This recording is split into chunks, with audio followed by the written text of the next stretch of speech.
Hampton Roads has a long-running high school and college sports tradition. It's time to give them the spotlight they deserve. This is 757 Saturday Sports Talk. Here is Matt Hatfield.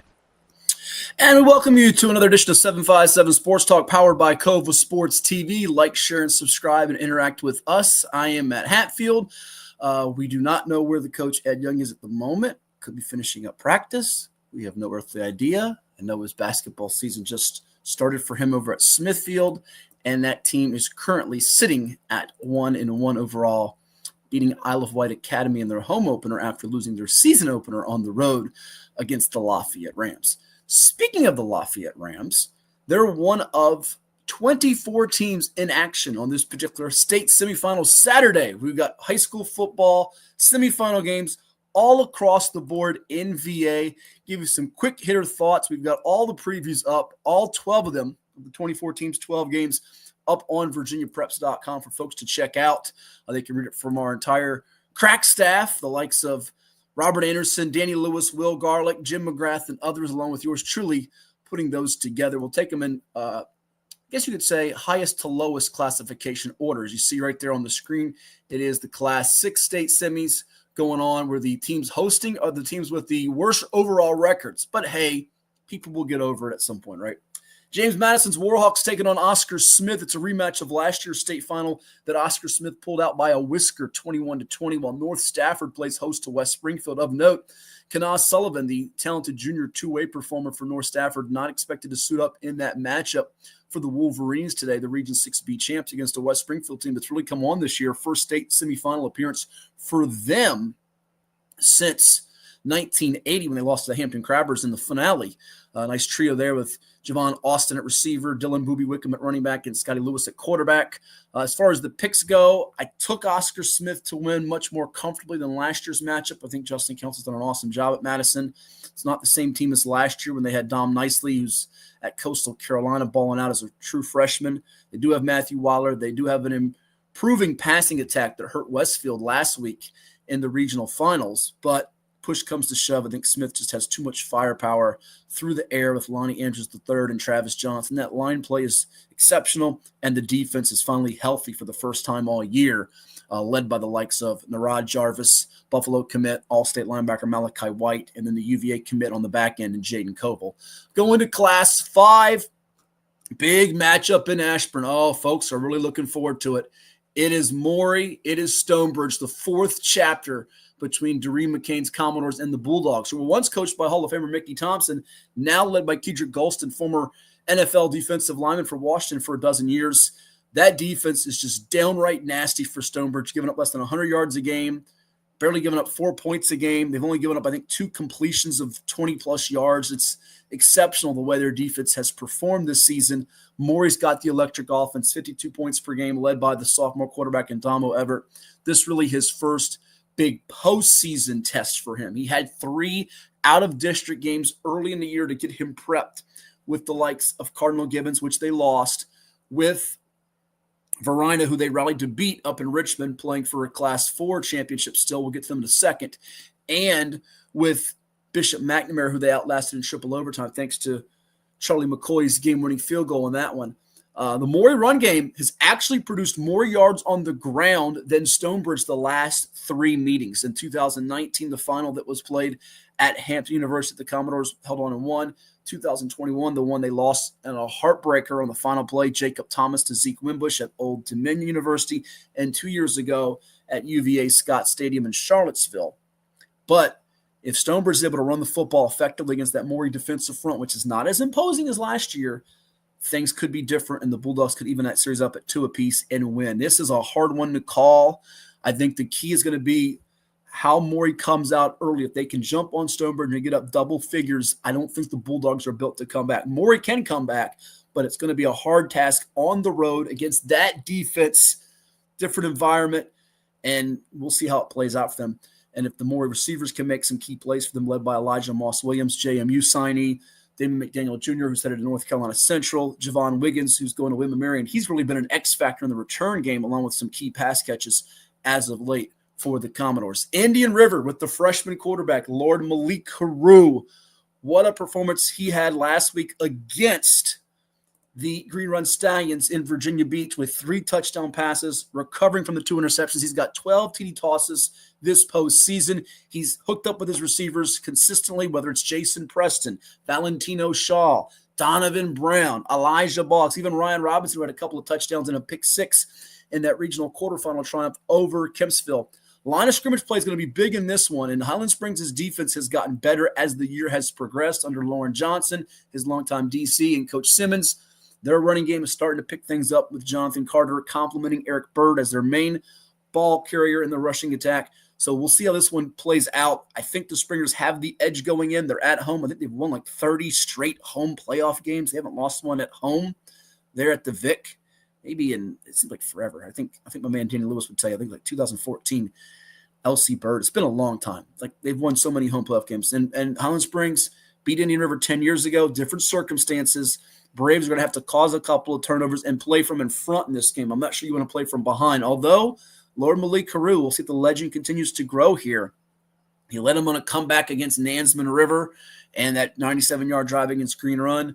And the Braves have better beef than they did when they met 10 years ago. Corey Sanderlin up front, Casey Jordan, Jamari Horton. They're better equipped in the line of scrimmage. I think this is a closer game, but I think when it's all said and done, the result lies with Highland Springs probably moving on. And if you get Highland Springs Maury or Highland Springs Stonebridge, what an epic final it'll be. Coming up at 5 o'clock next Saturday at James Madison. I'll be there with Andy Hayes on the call on the NFHS Network.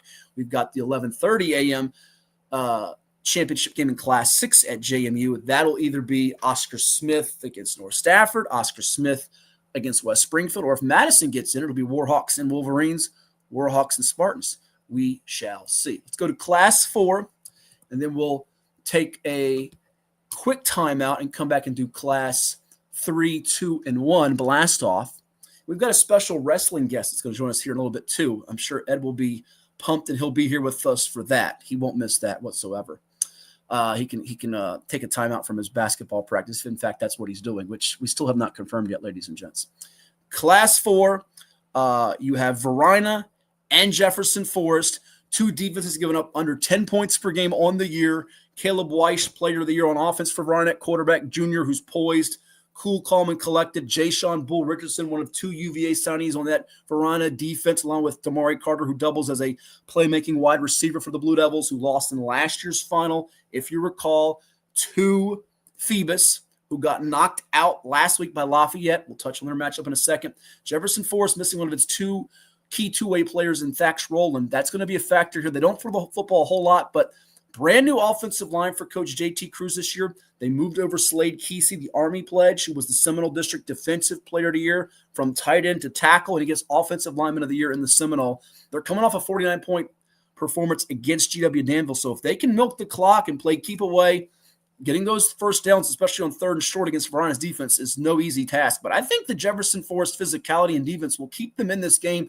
for 2 to 3 quarters. I think, though, in the 4th quarter, the offense is going to have to make plays, and I'm not sure they're able to do that both through the air and by the ground. So I give the nod to the Blue Devils. This Loudoun County Lafayette game is a lot harder game to call the more I dive into it, folks, because it feels like Lafayette's been able to create more turnovers than Loco, but Loco's seen its passing game improve as the years going on with Jake Miller complementing Montez Dyson, a 5'7" running back who's got over 2,000 yards on the ground. He's rushed for over 100 yards in every game this season. And as I mentioned, they've had some receivers, Dom Gallant, along with Jeremiah Davis Jr., the Defensive Player of the Year in Region 4C, step up here as of late for the captains of Loudoun County, who doubled up Loudoun Valley last week. Lafayette's defense, though, they've not given up more than 17 points all year long.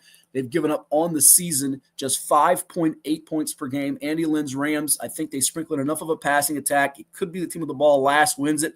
And if there's an overtime game today, that one's got a chance to be. I think that Loudoun County Lafayette game. Now, remember, Lafayette's had some tough breaks on the road in recent years. They lost last year by 20 to Kettle Run. They lost a few years back. I went up there to Mineral, Virginia when Louisa knocked them out. So they're going to try to squash some demons in that respect and get back to the state championship game for the second time in 3 years. Remember, they lost a couple years ago to Liberty Christian when they were in Class 3, moving up to Class 4 this year, and they've had no problem whatsoever in doing that. So Loudoun County, Lafayette, Verina, Jefferson Forest. We say good morning out there to Woody, who I understand, little birdie, He was at Ed Young's home opener when the Packers took down IWA, Isle of Wight Academy, and did so pretty convincingly. We've got some high school basketball sound for all of you out there. We're going to actually head to break with one of those sound bites, come back from break with another one of those interviews, and then we'll go through Class 3, Class 2, Class 1. We have a wrestling conversation with Coach Young and yours truly interviewing one of the special guests that'll be at the VCW event tonight in Norfolk, Virginia. Yep, you were there, Woody. You were there. I got to witness it. I was over at the zoo, Western Branch in Nansemond River. But I did win a chicken sandwich from a restaurant that does not sponsor the show. Can't say it. From one of my administrative friends in the area. Now, I don't know if he'll pay up today when I see him at Lake Taylor. He probably will claim he never made this friendly gentleman's agreement. But I did proclaim that one of the television stations would have footage of that game. And give some props while I can right now to our buddy Brian Smith at 13 News Now. He went out there. He actually was at both those games. He went to see Smithfield, Isle of Wight, had clips, probably has them on their website. And then he went to see Western Branch and Nansemond River. But right now, before we come back and dive in on Class 3, Class 2, and Class 1 here on the solo act that it is for now of 757 Sports Talk, we're going to catch up with some high school basketball sound from an opener on Tuesday night in Norfolk. It was a rare public versus private matchup. The Oaks of Norfolk Collegiate, almost said Norfolk Academy and almost said Norfolk Christian. The Oaks of Norfolk Collegiate traveled to nearby Granby High School in Norfolk. It was game number 2 for Norfolk Collegiate, but game number 1 for Levi Wall and the Comets. And it was David Cochrane, his Norfolk Collegiate squad, pretty talented group, getting the W over Granby. And here's our conversation with Coach Cochrane, the son of another Coach Cochrane, which we talk about right here on Cova Sports TV. All right, here with first-year Norfolk Collegiate head basketball coach David Cochrane. His Oaks win at 55-51 in a barn burner against the Granby Comets here, a private school versus public school matchup. Coach, you were a heck of a shooter back in your day at Salem High in Virginia Beach. Did you think you'd win a basketball game against a rugged Eastern District team going 0 for 14 from 3? Yes. Okay, why is that? Because, I mean, I know that we're the expensive private school across the street. We're rugged. Okay. We're physical. Every practice is tough. Every practice is intense. That's kind of how we institute a lot of our principles, a lot of our identity, our culture. So to me, this is kind of what I saw coming, a 50-something point game. Our goal was to keep them under 53, and we did that. Let's talk about your defense because it was pretty stifling for most of the game. They have a couple of dynamic playmakers like Antonio Williams, Deshaun Spellman, who's a Division I recruit. Yeah, Gabe Soul played well. But it felt like you wanted to make them settle for jumpers, keep them out of the paint, and you did a good job inside. What was sort of the strategy? Mix it up defensively, keep them off balance? Our strategy was we wanted to get them out of rhythm. Okay. We wanted to, get into multiple zone looks, B, get into pack line, kind of Tony Bennett-style defense, mix all three of them in, and try to get them off rhythm because they're so talented that if you don't get them off their rhythm, they just get into the flow. Sure. They beat a lot of teams, like almost anyone. Yeah. You got a lot of good players on your basketball team. Legend Bunch as a youngster for people to watch out for. Sam Nady Horsky inside. Yes, and then some other guys, the role players, I thought, from Mills to Wright. Speak on some of those guys. Gavin Millette. You had guys that stepped up at different points of the game. What do you see from your group? I see a lot of guys that got overlooked the past 2 years, besides Sam Nady Horsky. I see a lot of guys who got overlooked. I see a lot of guys that didn't get in at particular schools or got short leash, and they wanted an opportunity. A lot of them came here. I was lucky enough and blessed enough to be part of their lives before, and they came, and I think they have something to prove. You're going to see this every single game we have. Like, sure. We feel we can. We weren't even in the top 20 in Virginia Pilot. It bothered them today. Mm-hmm. Like, we think we have a chance to be the best team in the area. And we have all these guys back. Yeah, for sure. Come on, let you run here. You're the son of a legendary high school basketball coach, and Bill Cochrane is in the stands watching. I see he's into it throughout the game. Tell me about what it's like just to have his tutelage and what the tips he's giving you on this journey here. Oh man, I got him involved, man. He's itching, and I know he played at Carolina, so he goes to all the Carolina games still, but he's sacrificing a lot of that to come to these games. He's involved with strategy. He's involved with a lot of things, man. I love hearing everything he's got to say. He's got, to me, I believe this, and I'm really honest to God trying to be unbiased. He's the best teacher of the game. best strategists of the game, I think. Well, to that, I'm sitting with one of the photographers here, Andre Washington, and I say with under 10 seconds to go, you're up by 4. I said, I know these Cochranes, they're going to think they have a couple thousand to give, and you did that. Yeah. So you let the time tick down. How much are you thinking in those situations, time and score? I know it's a big thing that he's taught you over the years. No doubt. We do situations at the end of every single practice. We practice that situation. Up 3, 57 seconds, our ball, they're pressing. So we got every situation that we've worked on. We're ready for those things. We're even. I feel like we're pretty even keeled for the most part. Even though a lot of them are inexperienced, I feel that we've been working hard to kind of get ready for those situations. And, dude, they executed. I'm proud of them, for real. Lastly, you also have some good young blood on your – I know you work with these kids throughout the summertime to now. You have some good young blood that have played basketball and started in the area recently, like Kendall Bynum from Western Branch, Virginia State, P.J. Gill, who played at PA and Old Dominion. Tell me what just this brotherhood and bond you all have from coaches to players and how that's helping you on the court. They're amazing. Seriously. They come in every day, do everything that's asked of them, plus more. They got great relationships with the players. They really take control of a lot of my player development stuff. And so we feel like we got a lot of bases covered right now. Like we have I'm not saying this for me. I think I have the best staff in the state. Like nothing about me, but those guys to me are the best staff, and they do a great job. They're a big part of why we win. Well, it should be a fun year for Coach Cochrane and Norfolk Collegiate at the Oak House. Thank you so much. Congrats on the win. All right, so that was David Cochrane, son of former Salem living legend basketball coach Bill Cochrane, with us after his team's win over Granby on Tuesday night here on Cova Sports TV. It is 757 Sports Talk. We've got more sound clips and interviews from a couple of basketball coaches, including one of Ed Young's former pupils, Jonathan Wilson, the girls basketball coach at Granby, who will be coaching football for the Comets permanently, not just interim or temporary like he was to end this season. We'll chat with him about that. Plus, you'll hear from Joe Hassell, the guy that was under Ed Young and followed him up as the head basketball coach of the Warriors of Nansemond River. They beat Western Branch in its season opener. But we'll take a timeout. I did see Coach Young hop on here, and then he popped off. So I don't know what's going on with his stream or his connection. We will hear from one of those coaches when we come back. Also go through the Class 3, Class 2, and Class 1 semifinal matchups. Get Ed's take on some of those games as well. And a special wrestling guest, too, which we promised. It's a surprise for all you folks. It is Cova Sports TV and 757 Sports Talk. Make sure you like, make sure you share, and make sure you subscribe and interact with us all morning long. Stay tuned. Did you know that the minimum limits in Virginia are $30,000? $30,000 is a lot of money on an individual basis, but if you're involved in a personal injury matter, that's not enough. Here at Williams-Deloitte, we're happy to provide a consultation on the amount of coverage you have in your vehicle. It can be confusing. Not many people understand it. You know you need to have it, but do you have enough? Give us a call today at 757-547-5555 so we can help you prepare in the case of an automobile accident or any other personal injury matter that you or your family may find yourself in.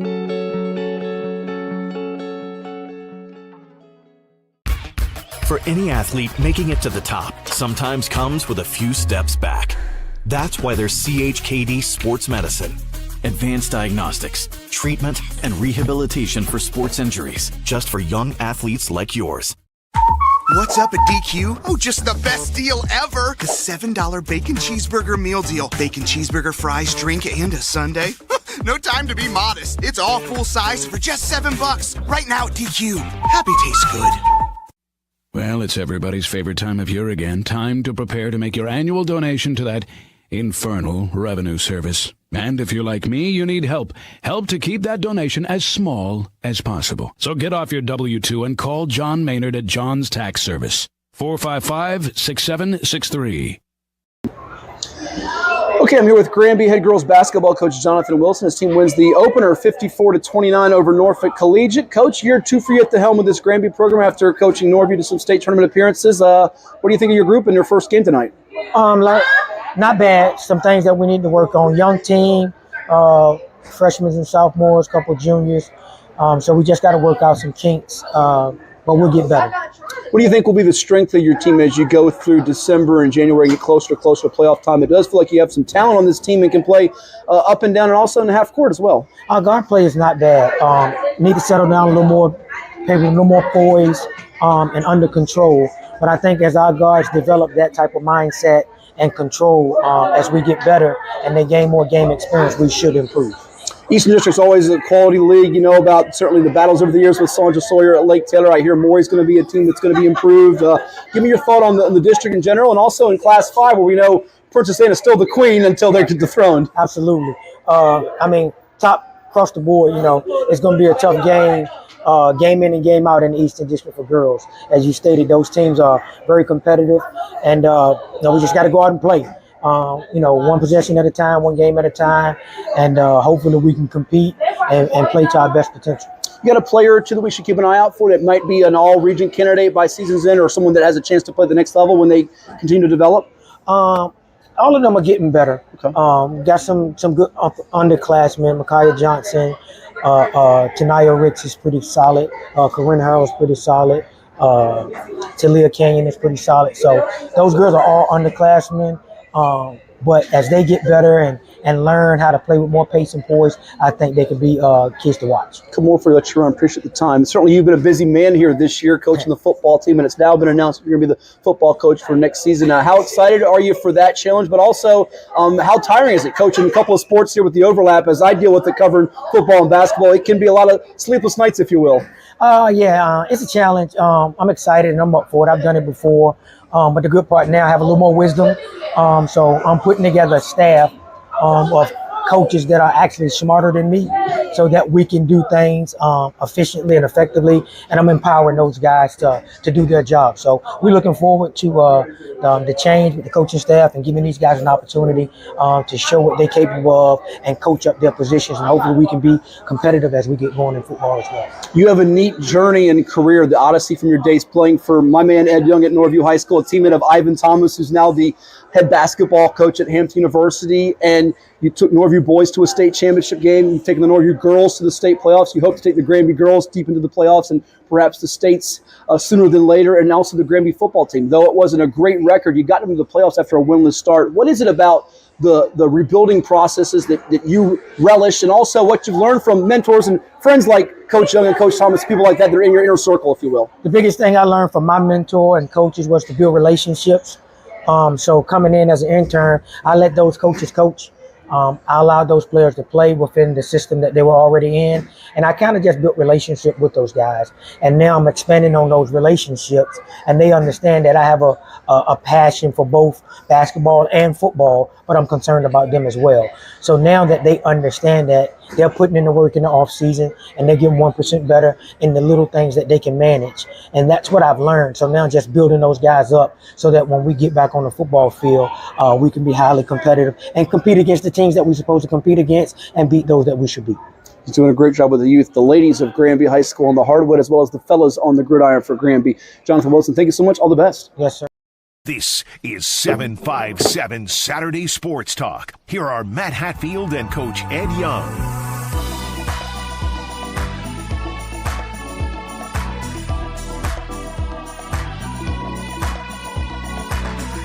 Back here on Cova Sports TV and 757 Sports Talk, where Ed Young has magically appeared from some type of classroom that says, what's important dates? Contact Mrs. Somebody. But you heard from Jonathan Wilson, Granby football coach and girls basketball coach moments ago.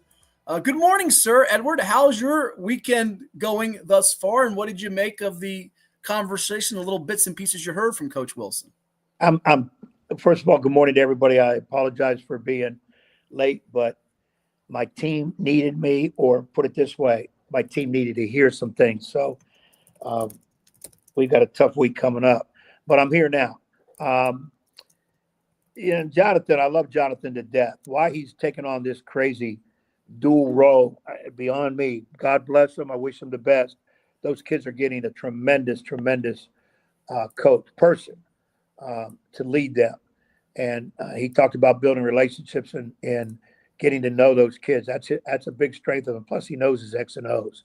But that's a heck of a job. Football and head basketball, they demand 12 months a year. I don't know how he's going to do it.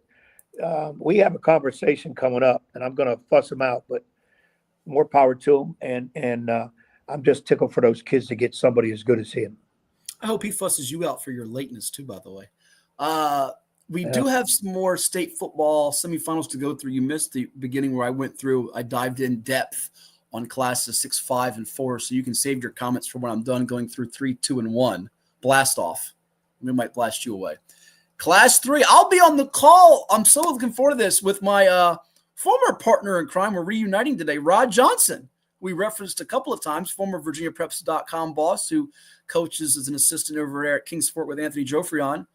Remember, we talked about him and a running back, Sonic and Knuckles. He talked about Isaiah Gilliam and Preston Hall over there at Kings Fork. Well, Rod's going to be on the call with me for Lake Taylor Magna Vista. So I'm like a kid in a candy store. I get 3 straight weekends of playoff football with 3 different partners. I had Darnell Moore last week to coach, formerly of Bayside, and Woodrow Wilson, state title region champion coach and former Norfolk State football coach. I got Rod today, who's a scribe and a coach. So he sees it from both sides. And then next week I get to work with Andy Hayes on the NFHS network.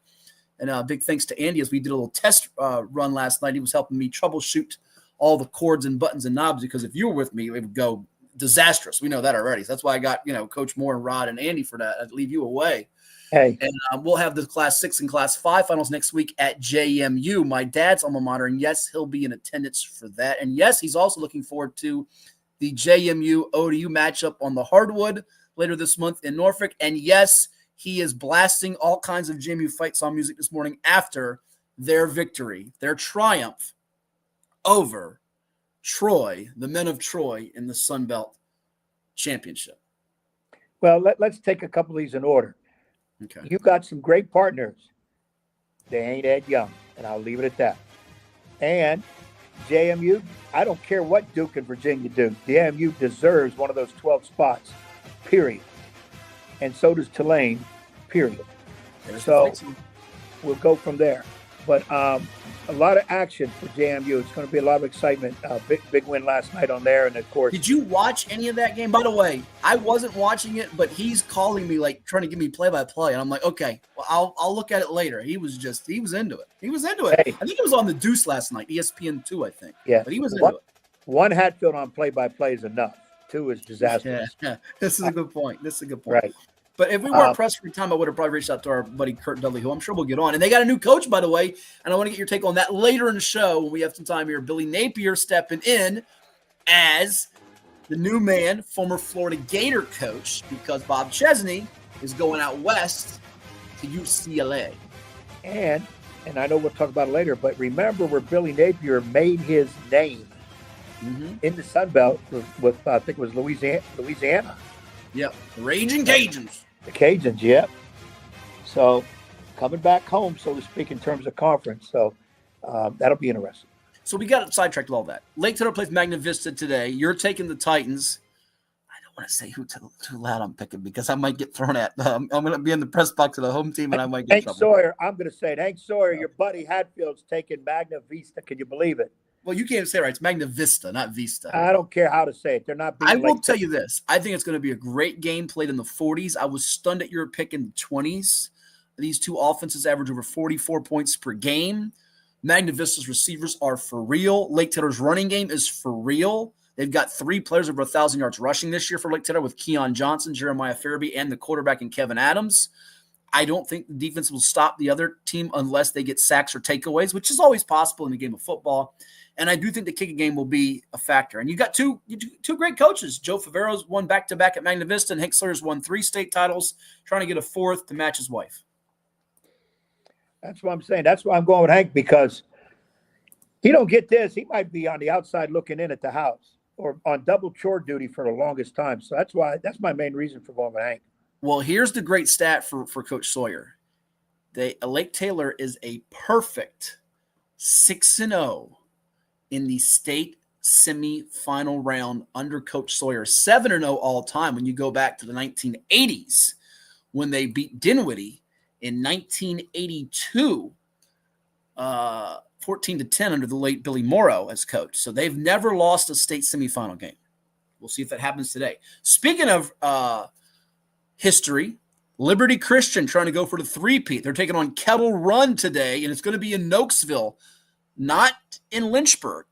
Liberty will get to play at Liberty University for the 3rd straight year in the state finals. Remember, they beat Lafayette 2 years ago, and last year beat Kettle Run in this championship game. Final score was 42-6 in that game against Kettle Run. I think the real key to that game is simple, Ed. If you're Kettle Run, You got to get stops on third down because LCA was 6 of 9 in last year's game, 5 of 6 in the first half. If you don't get off the field on third down, you're in trouble against that team. Yeah, I'm going with LCA. I just think a little bit more athletic business going on, and I think something has me thinking LCA is going to do something on special teams today that's going to be a big break in the game. I have no idea why, but it's in my head. That's why one of the main reasons I'm going with LCA. Well, there's a lot in your head, but I think the difference is actually going to be the athleticism. I think Kettle Run's got good athletes. Dyson Tapp's got the quarterback, some skill players that catch the football, run the football, rally to the football on defense. I think the line of scrimmage is where LCA wins this game with Austin Tremblay, who's committed to Liberty, and Jackson Manning on the O-line. I think up front is where they held Heritage of Lynchburg last week to under 2 yards per carry. That defense has become nasty, and I think that'll be the difference. And what might be that might be the lower scoring game compared to Lake Taylor Magna Vista, where I think it's 1st to 40, and they're going to keep that scoreboard lighting up, which is what I'm hoping for all day. The weather is not the greatest right now. It's kind of drizzly. It's not snowy, which is great. That's a good thing. But it's in the low 40s, upper 30s. Slight wind. It could be a little windier in other parts of the state, but I don't know that the weather will be that big of a determining factor in these games today. How about you? I think that you'll see a lot of my scores are low, and that's why I'm thinking it's sloppy field. You know, it's going to get muck and mire there in the middle, and those running teams might have a little bit of trouble in that. And if you're a throwing team, you might have to cut the throws down to 4 or 5 yard little touch passes, so to speak. I think weather could hurt somebody. I know everybody's going to say, well, both teams are playing in it. But again, depending on your style of play, it can have an effect in terms of trying to get your footing. So, but we'll see. But at this point now, man, you can't worry about anything other than trying to move on into a state championship. So regardless whether you're in snow or whatever, and if this would have been yesterday, and maybe some of the places around the state are going to be in snow because some places did get, a very noticeable amount of snow, whether it be an inch or two. Yeah, they were out of school in Richmond, by the way. Did you say Muck and Meyer? Muck and Meyer, buddy. Oh, Muck and Meyer. I don't know them. I don't know them at all. So they listen to the show. Muck and Meyer does? Okay. Hey, speaking of the show, I got to see one of our top fans, if not the top fan, that listens all the time. Up at Lafayette last week. Woody. Yeah, Woody was there.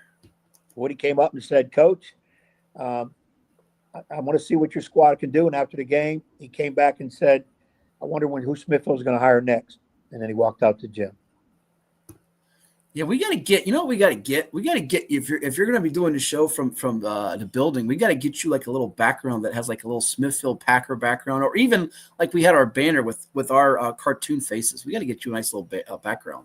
And I'm in the high-tech studio today, so. Yep, yeah, you sure are. I mean, you went from the piano to gadgets that haven't been invented yet. Go back and play one of those. Move one of those levers and see what it does. One of these? Which one? Back here? You want me to move one? Take a walk back there. I want to see which levers. Nah, I don't want to take a walk. I might fall. There's a lot of cords. I don't want to fall. It could be bad. I don't like to, do all that. So there's a time machine in there. I can't wait till you get inside it and hit the button for 1962. You're so bad. You're so mean. Why are you so mean-spirited?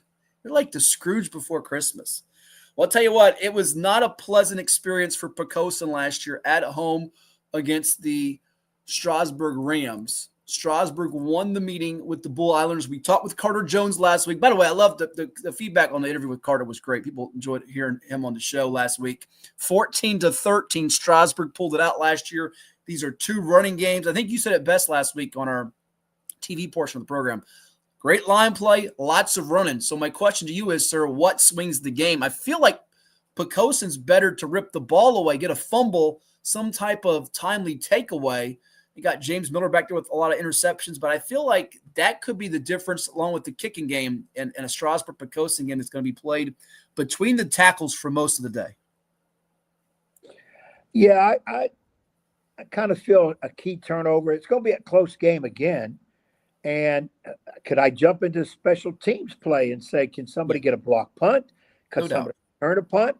A scramble on a kickoff, a squib kick that kicking team picks back up. Could it be that which wins the game? Because it's two teams very evenly matched. They got a little history together. So it's going to be something out of the ordinary. And I think it could be a special teams play.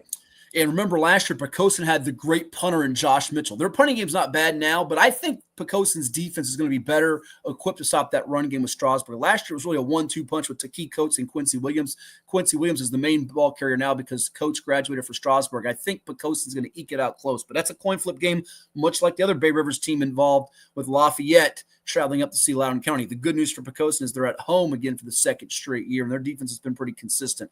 Glenver and Union in just a moment, Ed, but hold on a second. I see all this background you got there. Where's the pinata? You got a pinata? You going to hit the pinata and get candy back there? What do you got going on? Is that a pinata back there? I'm not at liberty to say, hold on. Oh, now he's afraid. He knows the powers that be are watching. Okay, it's all right. 1-1 on the season as he's getting ready for a big matchup on Monday night against the Bruton Panthers. Hopefully he's not going to be shaking in his boots for that one. Glenver, Union, 13-0, each of which is Woody says hello to you again. And by the way, Derek Fulgham, I heard, was there as well. I'm getting double updates. I'm in the chicken joint near Western Branch. I can't say what the name of the place is because they don't sponsor the show. And I'm ordering my number one combo. And I get simultaneous texts from both Woody and Derek of your game. And I'm like, well, I'm not missing anything because this thing, I'm getting updates from them. Didn't miss a thing. So Derek's in Ohio right now, I believe, is what he told me. He's checking out some football there. Glenver, Union. The Highlanders haven't lost. The Bears haven't lost. We know what the Bears have gone through. The coach is missing. U.S. Marshals now are offering a $5,000 reward if you know where Travis Turner is. So, Ed, you want to make $5,000, tell the folks where he is. But Union's got a really good defense. They get takeaways. They run the ball with Keith Chandler. Glenver throws it extremely well with Brody Doyle. But as I mentioned to you last week, I feel like the Glenver defense is being slept on for this game. They're giving up less than 4 points per game, and I just wonder if all the hoopla, all the stuff that's been swirling around Union finally exhausts them today. They are at home in Big Stone Gap at Bullitt Park, but this Glenver team has been chomping at the bit to get to the championship game after losing last year in the semifinals to Graham, and they turned the ball over in that game 3 different times. I think 4 actually, 3 or 4 times. One late. It was a back-and-forth game. I think Glenver's ready for this moment. I really do. You know, I've said the last 2 weeks, Union can't win. They got too much swirling around them. They got national news. They got people all over the place. They just can't. These are kids. This has to affect them. And they won both games. And I keep saying, wow, hats off to these kids, the coaches that have kept them focused, kept all that craziness away. I mean, they're missing their head coach who's put this program together, and they keep winning. So this time I'm still going to pick against them, not because of what's surrounding everything. I just think Glenvar is that good. And I think Glenvar is going to take advantage of themselves coming in here and playing their game, which I think is a little bit more than Union has. But what I don't know is that getting inside the head or the heart of these Union kids, that how much has this rallied them together to say, we're winning the state title, whether our coach is here or not. And nobody's taking it from us, regardless who's here and whatever. I don't know. That's the part we don't know. They're talented. Yes, they're undefeated. But I'm just thinking 16, 17, 18-year-old kids mentally, can they handle what's swirling around them? But I just think, once again, I think I'm going Glenvar in a close game. Now, listen, this is taking nothing from Pecos and Strasburg. I think this is the championship game from the standpoint of you have the only 2 undefeateds left in the state. And I feel like the winner of this game is going to be labeled the favorite next week. Doesn't mean they beat Pecos and Strasburg, but it's a favorite. My quick follow-up to you before we go to Class 1 and then take a break. Gatorade State Player of the Year. We mentioned it when we had Lynn Burke on after his book came out in October, the Hampton Roads Football Encyclopedia book. We've only had 3 Gatorade State Player of the Year recipients in the last 15 years from Hampton Roads. Demetrius Nicholson, defensive back from Bayside, who went on to play at UVA. Wayne Davis, defensive back at Lake Taylor, who went on to play at Ohio State, then James Madison University, and is now an assistant coach for the Commodores of Maury High and Doreen McCain. And then the last one was Andrew Brown, Gatorade National Player of the Year from Oscar Smith, defensive lineman who went to UVA and has played in the National Football League with a couple of different teams. I don't think we get a 7.57 guy that gets it this year, though I do believe Travis Johnson of Oscar Smith is one of the best players in the entire state. Signed with Michigan this week as he was almost flipped to Virginia Tech and James Franklin. But to me, it probably comes down to 2 guys. The Louisa 5-star running back Savion Hyder, who's going to Michigan, like Travis Johnson, a 5-star, didn't have a great playoff outing against the Huguenot Falcons when they lost in the semifinals. And then Brody Doyot, the quarterback for Glenver, who, look at his numbers, had 133 career touchdown passes. He's rushed for 705 yards this season. And he's also played defensive end with a team-high 17 quarterback sacks. He's signed with Charlotte. UVA tried to get him, but he stuck to his commitment with Charlotte. And you heard his conversation last month that he had with Robert Anderson that we played on the show. And you can go back and find it on Cova Sports TV on YouTube. So my question to you is, who would you go with? You know, the academic pieces involved with the Gatorade committee. Would you go with Hyder? Would you go with Johnson? Would you go with Doyot? Would you go with somebody else? Because I feel like it's going to probably go to Hyder. But, boy, when you do it on both sides of the ball like Doyot has, I know it's Class 2 football. It's not Class 6, Class 5. I feel like Doyot's the most deserving guy. You just stole my thunder. I would be swayed towards him when I heard defensive lineman. Normally, if a quarterback's playing the defense, he's in defensive backfield, maybe linebacker. Defensive line, where he's got to bust up every play, bang people, and they know he's the quarterback, and he's still getting to people. That's impressive, let alone what he does as a quarterback. I would go with him. Now, the question is this selection made before the playoffs, or is it going to be a few weeks after everything? That's a great question. I'm glad you asked that. So generally, and I've had some of the people at Gatorade reach out to me over the years. I've not heard from an official from them, yes. And they talk with coaches. It's a committee. It's a collaborative effort. It's not one person making a choice here. They generally announce it state semifinal week or going into the state championship game. At least in the past, I'm not sure when it will come out this particular year. But winning the state championship is not the end-all, be-all of this. I think people believe that's what it is. If you remember last year, Nate Ament got it from Highland, which I thought was a slam dunk for basketball. He's now at Tennessee and is a projected first-round lottery pick for Rick Barnes' Vols to the NBA. He beat out Paul VI standout Jordan Smith. And I think this year for basketball, the two favorites are Jordan Smith from PVI and Latrell Allman from Petersburg, the Oklahoma State signee. But there's a lot that goes into it. It's not if you win the state championship or not. It's more than just that. It's what are you doing in the community, your academics. It's a big piece to this. So we'll see. I don't really know who'll get it. Now, one thing on this bracket that's wrong here is I have Rappahannock as a 1 seed. They're actually a 3 seed. They beat the 1 seed in Essex. So you have a 3, a 5, a 3, and a 3. This is the Ed Young ball up my bracket in the trash can come March and April with the NCAA tournament because he didn't have these 4 teams, nor did I. It's Rappahannock, it's Buffalo Gap, it's Grayson County and Rye Cove, a rematch of last year's state semis that Grayson County won 40-34. I'm not sure it'll be as high scoring. Rappahannock ousted Essex.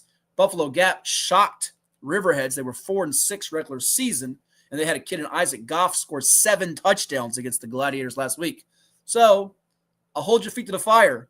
Who's the last team standing in this foursome right here? Because pick a card, any card. Buffalo Gap is the upstarts from nowhere who, if we always would say, losing record should not be in the playoffs. They wouldn't even be in the playoffs, and yet they're playing for a potential state championship next week if they win now. So let me stop you there. Does that make you reconsider your opinion of that? I still say 500 or better. You can't You're get a hater. I'm a hater. Will Ed Young, ladies and gents, stick to that 500 or better if his Smithfield Packers go 10-12 this year and he's left out by a game? Oh, he will? Okay. All right. I have to. I can't preach one thing and do something else. I ain't like you, Two-Face. Come on now. Whoa. When did I become Two-Face? I got one face. It's right here. I'm so pretty. I'm so pretty. One of my favorite comics is Dick Tracy because they have the craziest villains. You would be fantastic on Villain Row with like flat top, prune face. There is a guy called Two-Face. He has 2 faces. And Muggsy, Bugsy, and you would have been perfect. Oh, I've seen Muggsy. Yeah, I've seen that. Bugsy, yeah. Perfect. Give me this whole group. Probably going to go with I'm looking hard at Rappahannock because how they beat Essex. Essex machine out there. Well, and if the running back is healthy, Kenneth Madison. So Will Garlick, my teammate at Virginia Prep, saw them against Essex the last two times in the last year, and he was hurt in that game. He wasn't hurt a couple weeks ago when he ran for 370 yards and 6 touchdowns against Northampton, though he wasn't as big a factor against Essex last week. They threw the ball more with C.J. Billy, so they can throw it. They're not run dependent, but I think if he's healthy at full strength, I think Rappahannock's the last team standing. If he's not, though, up for grabs. Yeah, I'd go with Rappahannock, but again, I'm always talking about the teams at full strength. If they're missing a key guy or two, and I don't know that, I'm not necessarily going to go with them unless, like Maury. If Maury loses, like they got the kid Simmons, the linebacker, out, still think they have enough strength, but it's going to be a little tougher because he's that good. But if he's out, if he can't play, I'd probably go to the other bracket. And I think I picked Grayson County, if I'm not mistaken. You did, as did I. We all did, in fact. I would go with Grayson County to win it if Rappahannock's not 100%. No love for the Rye of the Cove.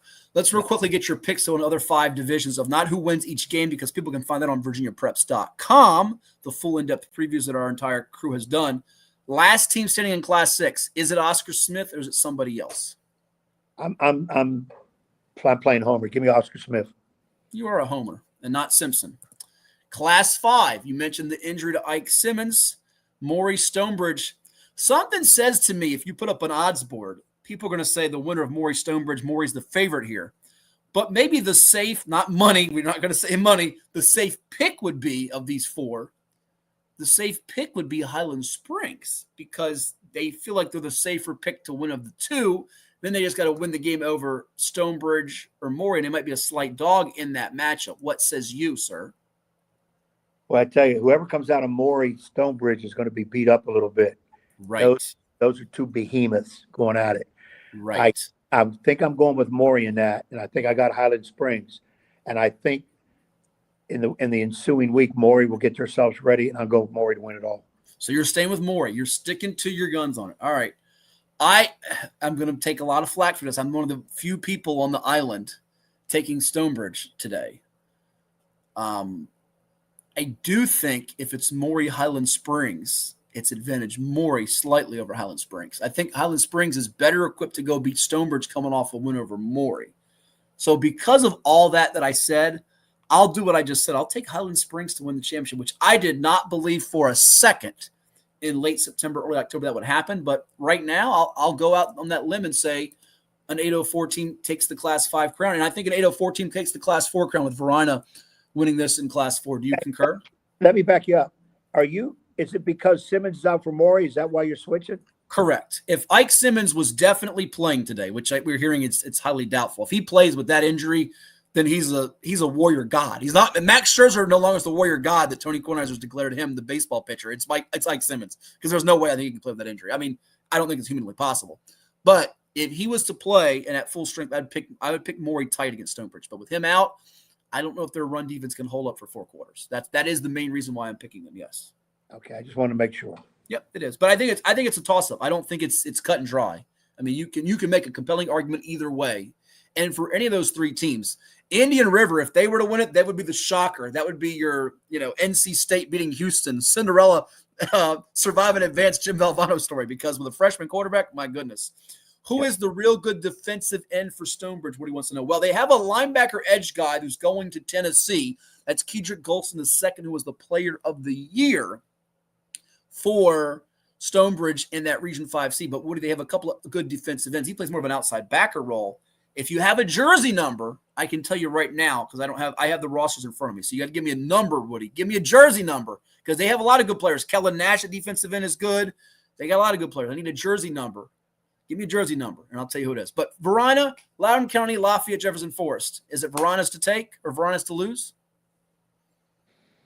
I'm going with Verina, but I talked with Andy Lynn at Lafayette. Yeah. Up there, I saw him. He wouldn't let me in. I was going through the metal detector, and he called the security on me. And good job. Then he said, I'm glad he did. He says, Coach Wade, I'm sorry. I thought you were Hatfield. I said, no, don't ever get me mixed up. Oh, he didn't say that. Stop lying. He never said that. Andy Lynn likes me better than he likes you. Stop that. No, he says he can't wait till you come visit Lafayette because he got something for you. And I said, yeah, pow, right in the kisser. But yeah, we did. I had a good conversation with Andy. You see this? This is his brother. Go ahead. Andy is real confident. He feels good. I said, you got some heavyweights. And he, Coach, what we run, a lot of people don't see, and some people can't defend it very well. So he's very excited, very in there. And I mean, he respects those teams because they have been there constantly. But I'm going Verina, but I tell you what, Andy's making me a believer. I'm drinking that Lafayette Kool-Aid, I guess. Even though we lost up there this week, I probably shouldn't be saying this, but I'm looking hard at Lafayette, but I'm going to still stick with Verina. I just hope Lafayette is in that championship game. My man Rusty Bird, who I did the Last Word podcast with him, go check it out. I shared it on my Facebook and my Twitter, my X We might put a link up on VirginiaPreps.com. We broke down some games. He's laughing at your joke there. And our man Monty, Cool Kid Fenner. I remember Monty, former Oscar Smith Tiger, who went on to play at Towson. Had a heck of a career. He's at Smith. I'm up here today. Smith. I guess you're saying, Monty, you're up at the Madison game is what you're telling me. So make sure you send me updates, Monty, because I'll be on the air. Me and Rod will be calling the game at Lake Taylor today. But we'll be following and passing along updates. And matter of fact, NFHS Network is the place. If you want to watch any games that you can't be at, it does require a subscription, but you can go back and watch the games live, archived. We'll pass along updates and scores as we get them as well. So there you go. And you're welcome for the shout out there, Rusty. All right. So Verona, Class 4, and then we covered your pick for Class 3, Class 2, Class 1, or no? Let's see who Coach Jones got here, by the way, because we know your picks are so stellar right now in the NFL. They are just – you're knocking them out of the park right now in the NFL. Whoa. We're not talking NFL pick. Who's ahead in the high school picks? No, you're not. The Massey ratings are actually beating – who gives a darn about Massey? Who's Massey? Johnny Massey? It's a computer. Nobody cares about Massey. I think his name might be Jefferson. I'm not even sure. Massey computer ratings. But you're actually down a game to me. You were up, and you almost caught me. Yeah, you're down a game. I understand. You wrote it in pencil so you can erase some of my stuff. No, I didn't. People can see it. It's up there for all the people. Thank you, Monty. And Rusty will be there at the Maury Stonebridge passing updates, so good to know. And Andy will have it covered with the broadcast up there. Again, all kinds of great coverage across the network today. So Class 3, you going with LCH or 3-peat, or are you going elsewhere? Because I'm going to surprise you with my pick to win the bracket here. I'm going who's the other team in there? Other teams? Well, you got 4 teams. It's right there on the screen, knucklehead. You got Lake Taylor, Magna Vista, Kettle on the phone. I can't see it. You're on the phone. You can't see it. So it's right. Lake Taylor, Magna Vista. It's big as your brain. That's why I can't see it. It's Lake Taylor, Magna Vista, Kettle Run, Liberty Christian. Oh, give me Lake Taylor. Are you kidding me? You really think they win a championship? Really? I'm going Lake Taylor, Hank, baby. I'm staying in Hank's back pocket, man. We're going Lake Taylor. You just don't want Sandra Sawyer, his wife, to yell at you. I don't want her to yell at me either, for that matter. But I'm going to go with Magna Vista. I will say this, though. I think the winner of that game is going to take it, which is the different take I had from when I told you a month ago, and I've been saying it all year, that I thought the winner of Heritage LCA takes it. I think LCA gets there, but I feel like those two offenses can get enough points on the board to outlast LCA in a heck of a final. And then you mentioned in Class 2, you got Glenver. Yes. And I got Glenver in Class 1. You got Rappahannock, as do I. So there you go. That covers it all. We're going to take a timeout. But when we come back from break, Ed's so looking forward to this. We will be joined by we're going to get back to football talk, folks, so don't panic. But there's a big wrestling show coming up tonight. The Greek god Papadon is going to join us. I have no idea what I'm getting myself into with this. He's the bad guy, right? Papadon? He's a heel. He's a heel. Terms right. He's a heel. Oh, well, that's why you and he will get along, because you're both heels. There it is. It's the Tidings of Destruction coming up tonight at the Norfolk Masonic Temple. He's going to face Mr. Excellence Brandon Scott. This ought to be interesting, because I have no idea where this is going to go coming up when we return from break. So, and I'll be there. Maybe. Oh, you'll be at the show tonight, you mean? I'll be at the show. Okay. I was going to say, we don't know if you'll be there for the interview, because Lord knows we got Papadon coming up, and your connection can go out any second. So, anyhow, quick timeout. We'll come back with more, and we'll also do NFL picks and some quick college football thoughts and finish up on the high school topics before we sign off at 12 noon. It is 757 Sports Talk, and they are watching where, Ed? Everywhere on Kova Sports TV. Stay tuned. For any athlete, making it to the top sometimes comes with a few steps back. That's why parents count on CHKD Sports Medicine, advanced diagnostics, treatment, and rehabilitation for sports injuries, just for young athletes like yours. With convenient locations across Hampton Roads and a whole team of experts here to keep your favorite player at the top of their game. CHKD Sports Medicine. Learn more at chkd.org or call the CHKD Sports Injury Hotline. Kova Painting. We don't just paint, we transform spaces. Visit kovapainting.com or call 757-550-7357 and mention the Sportsplex for 10% off of projects over $1,000. What's up at DQ? Oh, just the best deal ever! The $7 Bacon Cheeseburger Meal Deal. Bacon cheeseburger for a limited time, plus fries, drink, and a sundae. Yeah, this is not the time to be modest. It's all full size for just $7. And there's bacon on that burger. The $7 Bacon Cheeseburger Meal Deal. Now for a limited time on the $7 Meal Deal lineup. Only at DQ. Happy tastes good. It's 757 Saturday Sports Talk with Matt Hatfield and the one and only Coach Ed Young. Every Saturday morning at 10 a.m. on Cova Sports TV. From high school football and basketball to the NFL, MLB, college sports, and the NBA, if it's making headlines, they are breaking it down. Bold takes, big-time guests, and a few laughs, especially at the expense of that basketball coach, Ed Young. Catch it on Cox TV and your view, and don't forget to like and subscribe on YouTube at Cova Sports TV.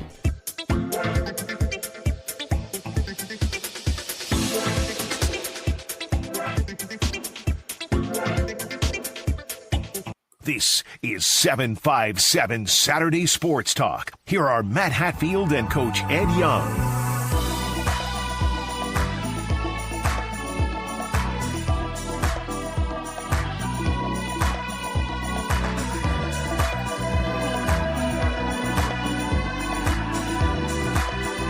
You see it right there. Big wrestling event coming to Hampton Roads as part of Virginia Championships Wrestling's Tidings of Destruction coming up on December 6th at the Norfolk Masonic Temple, Granby Street. Doors opening up at 6:30 with bell time at 7:30. We are delighted with the coach, Ed Young. I am Matthew Hatfield. Will be joined by a special guest. He is known as the Greek god, Papa Don, who will be in action against Mr. Excellence. You just saw it there a moment ago. We'll put it back up for you, along with our good pal, Mr. George Pontus, taking on Mr. Excellence, Brandon Scott. We are delighted to be joined by the Greek god, Papa Don. Thank you so much for coming on. How you been?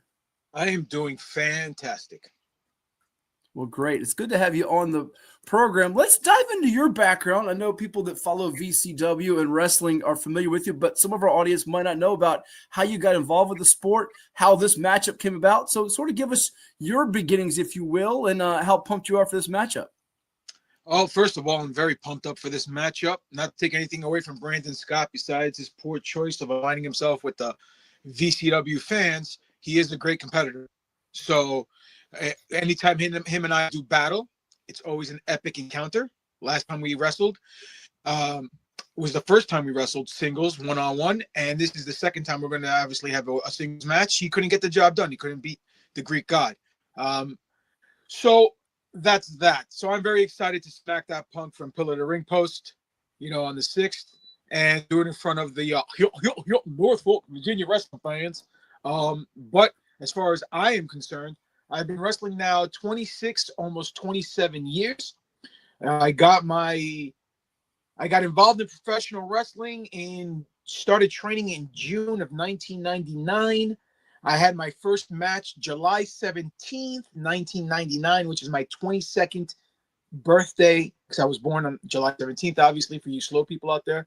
And I was trained none other by the legendary 187 Notorious Homicide down at the LIWF Doghouse. So I've been wrestling all over the world for the last 27 years, doing my thing and doing it well. That's terrific. Now, I'm not even going to try to attempt to pronounce your name properly, first and last name, because I butcher it. I know George does, Ed does. But tell us how you got dubbed the Greek god Papa Don. Well, Papa Don is a short version of my long last name, Papadonio. You take off the IOU of Papadonio, you have Papa Don. And the reason why I am the Greek god is because I'm Greek. So it's not very far-fetched here. And, when you become a professional wrestler / sports entertainer, you need some kind of shtick. You can't just come out to the ring as, hi, I'm John Smith from Norfolk, Virginia, and I'm going to beat you up. No one's going to pay money to see that. So you got to put a little flavor on it. So I said, what can I do? Because when I initially started, I was just popping on. And then I was in a tag team for about 5-6 years with another wrestler, Ed Toscano, whose wrestling name was Havoc. So it was Poppin' On and Havoc. We were known as The Solution because everybody else was a problem. And we were managed by the sure thing John Shane. That lasted about 5 or 6 years. And then I went singles. And someone goes, yo, you need some kind of moniker. You need a catch. You have to have something to your name. You can't just be Poppin' On. So I said, what about the Greek god? He goes, why? Because I'm Greek. And Greeks invented wrestling. That makes me better than you. It's in my DNA. I have wrestling in my blood. Perfect. Let's run with it. And there it is.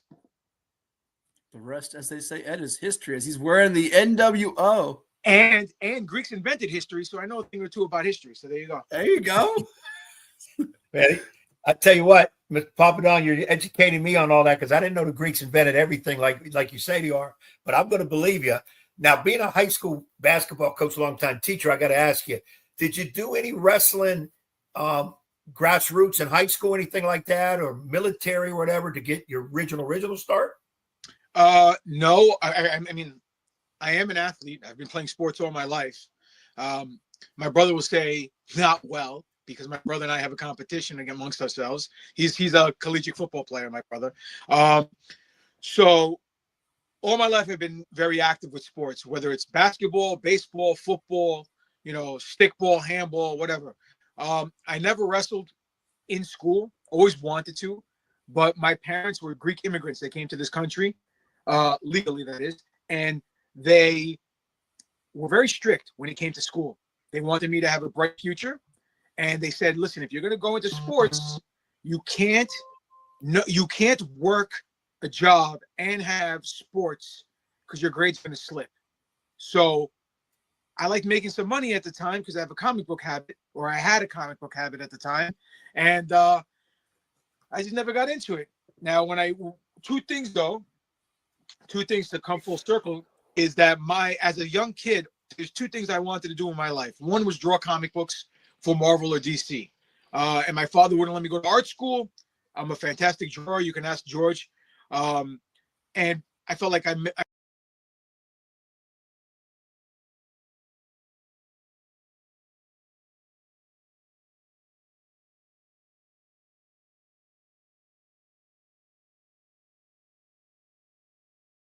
What makes a life a good one? Is it our adventures? Or the friends we find along the way? Is it the challenges we conquer together? Maybe it's the people's lives we touch every single day. So, what makes a life a good one? You'll have to figure that one out for yourself. I couldn't find an address. And then I ended up picking up a Pro Wrestling Illustrated magazine. And in the magazine, they had the guide to the independents. I'm like, the hell are the independents? All I knew at the time was NWA, AWA, WWF, and ECW, all the national companies. And I said, let me take a look. So I'm looking through a book, all these companies in the United States that are independent wrestling companies. And lo and behold, there was one in Queens, New York, where I grew up, called the LIWF, the Long Island Wrestling Federation, ran by Bobby Lombardi. So I walked in one bright day, started training. A month later, I was a professional wrestler. How about that story, Ed? Yeah, I mean, again, everybody has to start in a certain way. Now I got to ask you, who were some of your influences when you were younger? When you say Greek God, I'm a big-time, old-time wrestling fan. I remember the guy from way back. You might not even remember, too. I know George does. The Golden Greek, John Tullis. Yeah, I know him. I know John. Okay. Jim Lundis. I know all the Greeks. Actually, you don't want to hear a funny story. You might think that the biggest draw in wrestling history, gate-wise, is Hogan or Stone Cold or The Rock. It isn't. The biggest draw of all time in professional wrestling history is Jim Lundis when he went back to Greece to defend the original NWA title, not the National Wrestling Alliance, the National Wrestling Association title, which merged with the National Wrestling Alliance earlier on in the National Wrestling Alliance career. And they had a gate in Greece. And if you present value the money, it's still the largest draw of any sporting outcome when it comes to professional wrestling. So, yeah, I know my history as well, as far as professional wrestling goes. I'm a student of the game, if you say. There you go. I didn't know that, though, about the biggest draw of that jump. That's pretty cool. Greeks invented everything. We're the best at everything. The fact of the matter is, we've given you guys, and when I mean you guys, I mean the world. We're the forefathers of civilization. We've given the world everything on a silver platter, and unfortunately, it's been messed up. Whether it's democracy, mathematics, science, there's so much greed and corruption, through the corporations and everything. They muffled everything up. So I'm not allowing that to happen with wrestling. I'm taking charge, and I take control and make sure that the wrestling I present is the realest wrestling you'll ever see, the most believable wrestling you'll ever see. Everyone has their flavor of wrestling.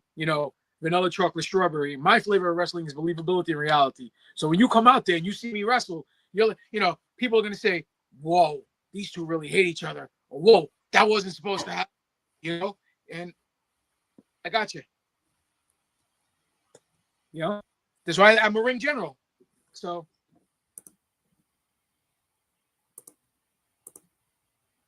There you have it. There you have it. So we've got the Greek god Papadon with us here. Virginia Championship Wrestling matchup coming up Saturday night. Tidings of Destruction. Tickets available at the door. Norfolk Masonic Temple.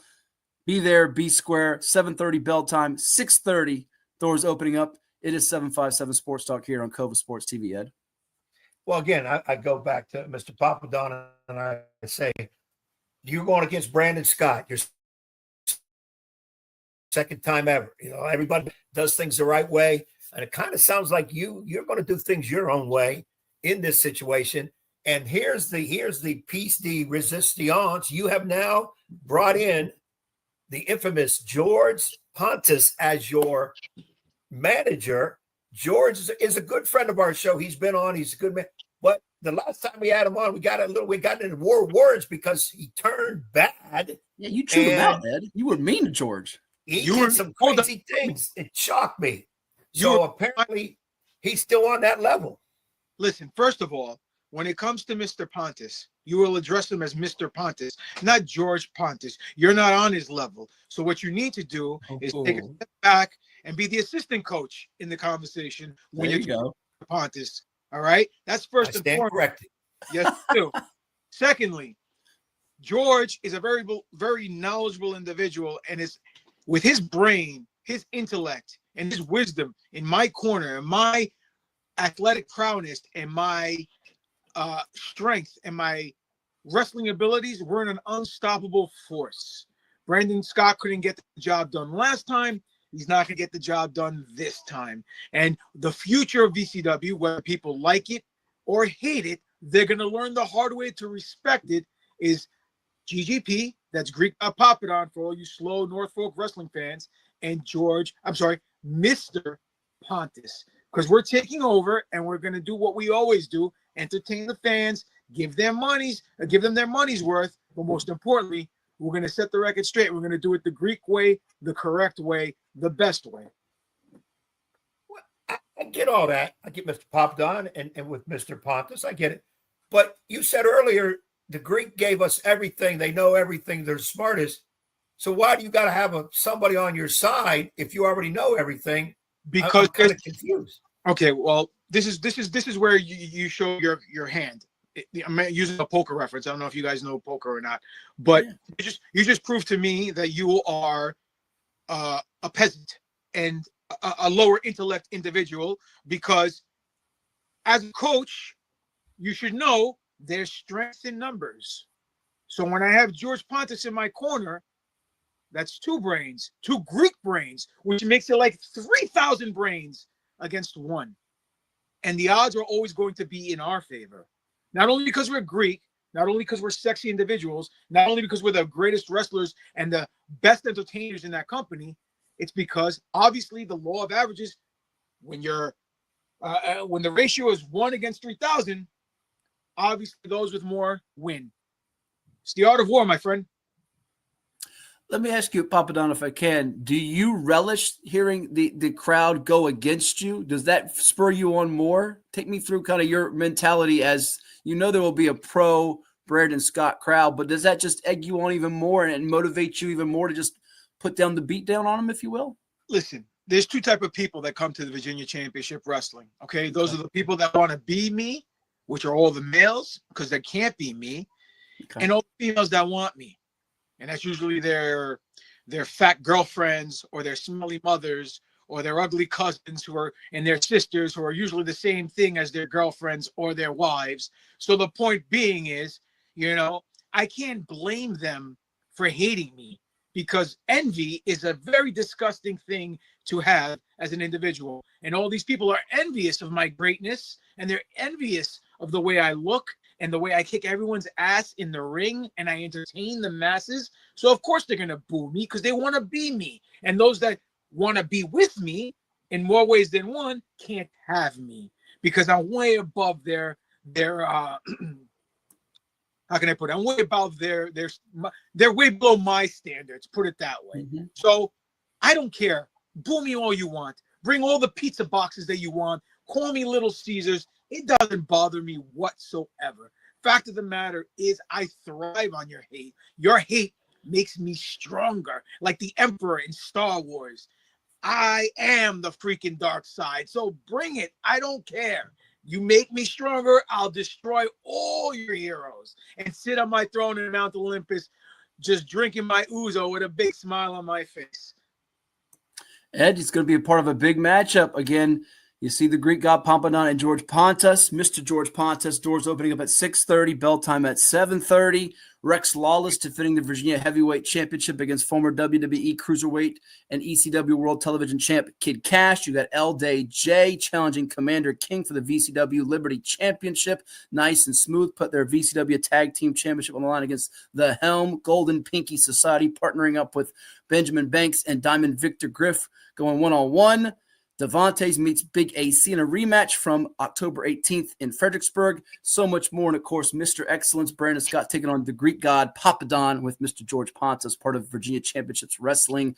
Big event coming up December 6th as part of the Tidings of Destruction. And I think Papadon, Coach Young, wants to be you too. He's very jealous, very jealous. Well, he might want to be with it, but he might want to be me. I understand. Greeks are the best athletes, and, we are the best teachers. Socrates, philosophy, with the philosophy, we have Aristotle, Pythagorean theorem is Greek. So, it is what it is. I understand.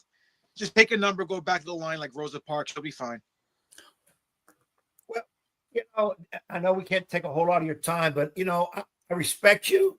I'm assuming you're going to do it the right way. No outside interference by Mr. Pontus like he did before. And that, if you win clean. If you don't win, well, you've lost before, so it ain't like something new. Even when I lose, I win. Fact of the matter is, it becomes a victory in the mind because I learned from my mistakes and I keep moving forward and forward and forward. And I don't sit and wallow in my grief like the majority of the people in this world today. Boo-hoo, I need a safe space. I'm a snowflake. No. Look. Fact of the matter is, Brandon Scott is going down quicker than a $2 hooker, and I'm not even going to enjoy it that much. But the point is, he's going down, courtesy of the Alpha and Omega, the Greek god Papadon right here. And if you guys are going to be at the event, you're going to see what I'm talking about, and you're going to see how great GGP truly is. Well, I'm definitely going to be there. Matt has another engagement that he has to get to. I'm going to be there. It's a sold out almost. The ringside is definitely sold out. There is still tickets. You got to give it at the door. But Mr. Papadon, I will be there. You will hear me because I'm going to be loud and proud. And I'm going to be reserved. I'm going to see what happens. But the minute you guys cheat, we're all going to have all our Norfolk fans. We're going to get on your case because we want to see a good match. Do you want to hear a good history lesson? Do you know that the toothbrush was invented in Norfolk, Virginia? You guys do that? Say that again? I said the toothbrush. Did you guys know that the toothbrush was invented in Norfolk, in Norfolk, Virginia? I know that. Yeah, because if it was invented anywhere else, it'd be called a teeth brush. Oh, wow. That's I'm gonna give you that one. I'm gonna give you that one. That's a slam. I'm telling you right now, my pops might be mad about that one. He might come up there and boo you and throw things at you, but. Nonetheless, it'll be a showdown for the Tidings of Destruction. VCW, Norfolk Masonic Temple is the place to be Saturday night, December 6th. Granby Street, doors opening up at 6:30, bell time at 7:30 for Ding Ding, the Greek god Papadon with Mr. George Pontus as they square off against Mr. Excellence, Brandon Scott. It should be rather interesting. We thank you for the time, and I'll say all the best for some of the audience. A lot of the audience might say all the worst to you, but we do thank you for coming on the program, and we'll talk again down the road. Thank you. I appreciate the opportunity, gentlemen. And hopefully, Coach, I'll see you at the show. And don't worry, I won't charge you to shake my hand. You get a freebie, okay? Oh. Appreciate it. Thanks, Mr. Papadon, for coming on. Can't wait to see you in action. All right, guys. Take care. Have a great night. You got it. More coming up. What is more? Is it more reps, more strength, more stamina? We say it's all of that, but it's greater than just what's in the mirror. It's about improving your mental and physical health. More is a feeling of achievement, fulfillment, confidence. It's looking better, feeling better, being better. And it's our mission to get you there. Because here, you are more. One Life Fitness.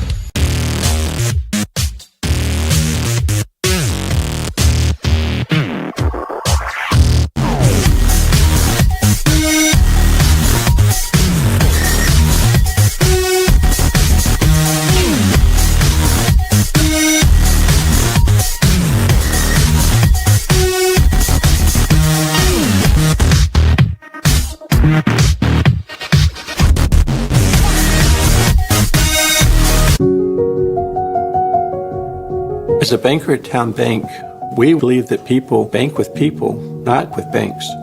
You're looking for an actual personal relationship, and that's what you get at our bank. You get that person that gets to know you, gets to know your business, is there for you. I think that is what motivates us, what drives us, and the idea that we are trying to serve others and enrich lives, I think is very true.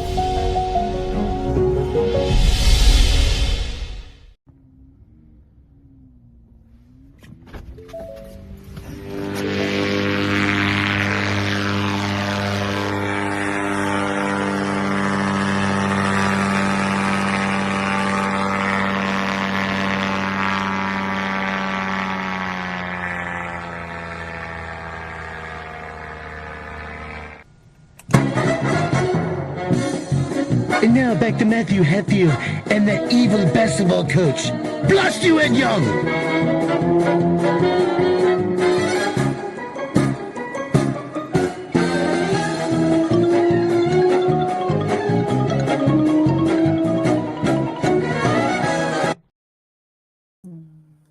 What on earth was that? What was that? Was that you? Hold on. If you're just tuning in, we'll play it again for you folks. I don't know what that was.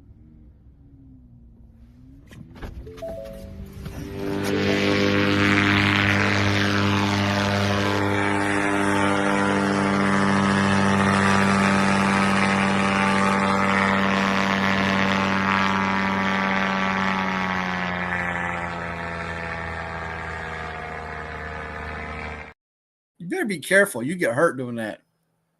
I thought it was you. No, I thought it was you. Look just like you. Yeah, let me see me be in the air for anything. You're lucky enough I'd be on a plane. No way I'm doing something that crazy. Oh, you have a fear of flying now? I didn't know you had a fear of flying. So that means no more trips to Vegas for you. I was going to give you a free paid expense trip to Vegas. Now, since you have a fear of flying, you can't go. Sorry. No, you. First of all, that had never happened out of your pockets. I've always had a little phobia for heights and water. When I wasn't a good swimmer, I'm an okay swimmer, and heights, is nowhere to go but down.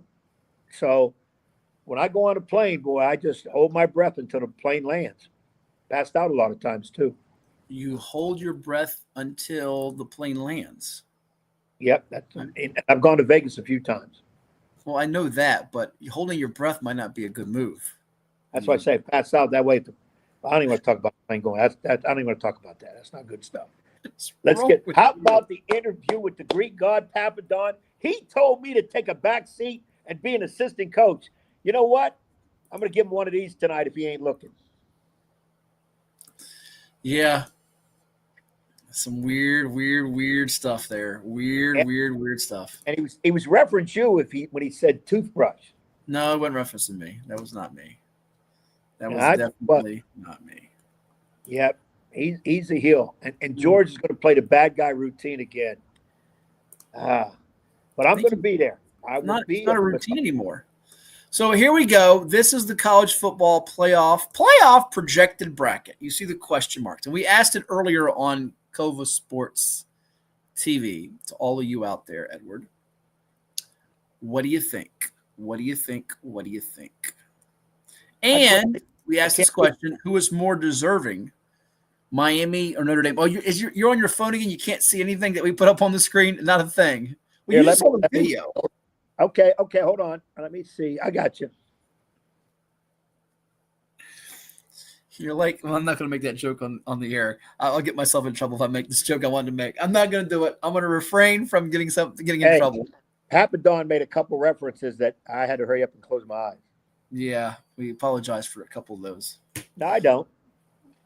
He said, "You don't." I apologize because one of them was highly offensive. Hey, that's on him. That ain't on us.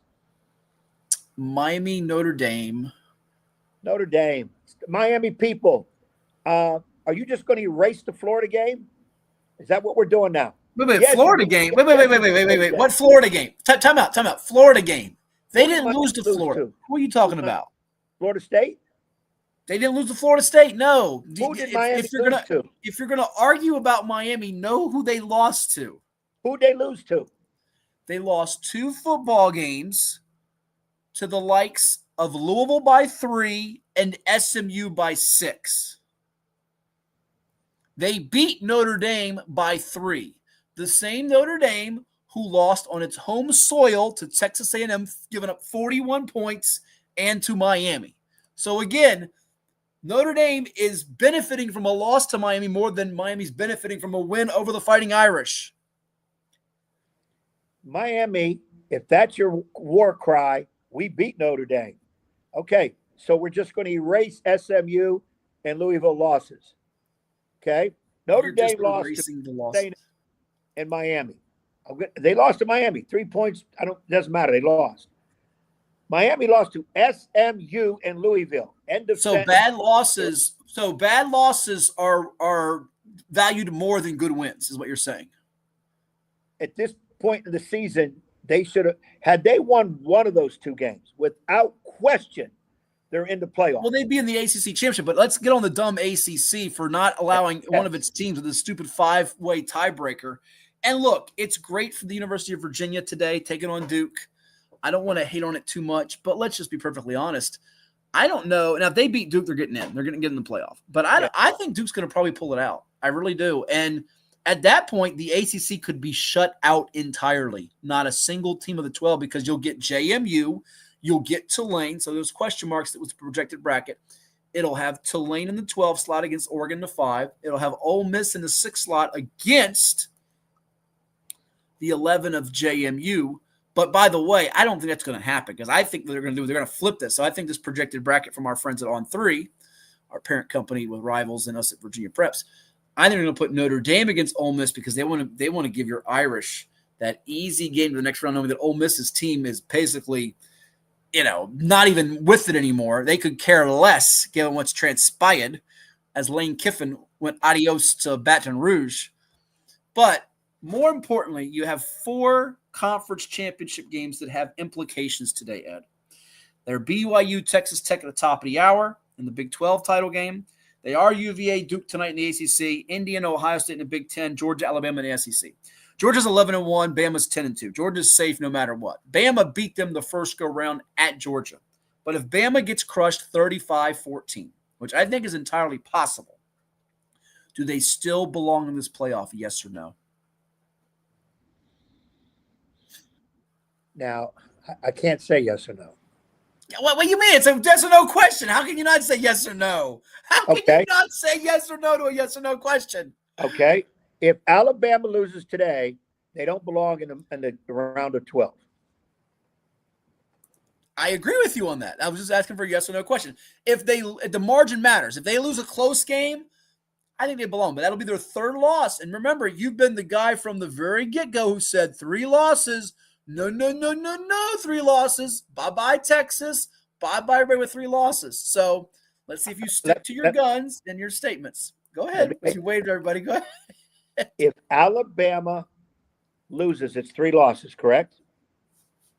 I just said that, yes. Okay. I don't care if Alabama loses on a last-second 90-yard field goal by 1. They're out, period. Now I made myself clear. Did you say a 90-yard field goal last second? If they lose on a last-second 90-yard field goal, we've got a story on our hands, okay? Because I don't think there's going to be a 90-yard field goal kicked. So I will care if that happens. I want to see that if that happens, 90 yards. Because even our boy Aubrey for the Cowboys can't kick it that far. Tulane, JMU, regardless of what happens with Virginia and Duke, belong in this, period. Okay. Now, I got one for you. Loser, Texas Tech, BYU. Loser. Well, I think Texas Tech wins that. If BYU loses, there's no question now. That is not even a debate. They're out. Good year.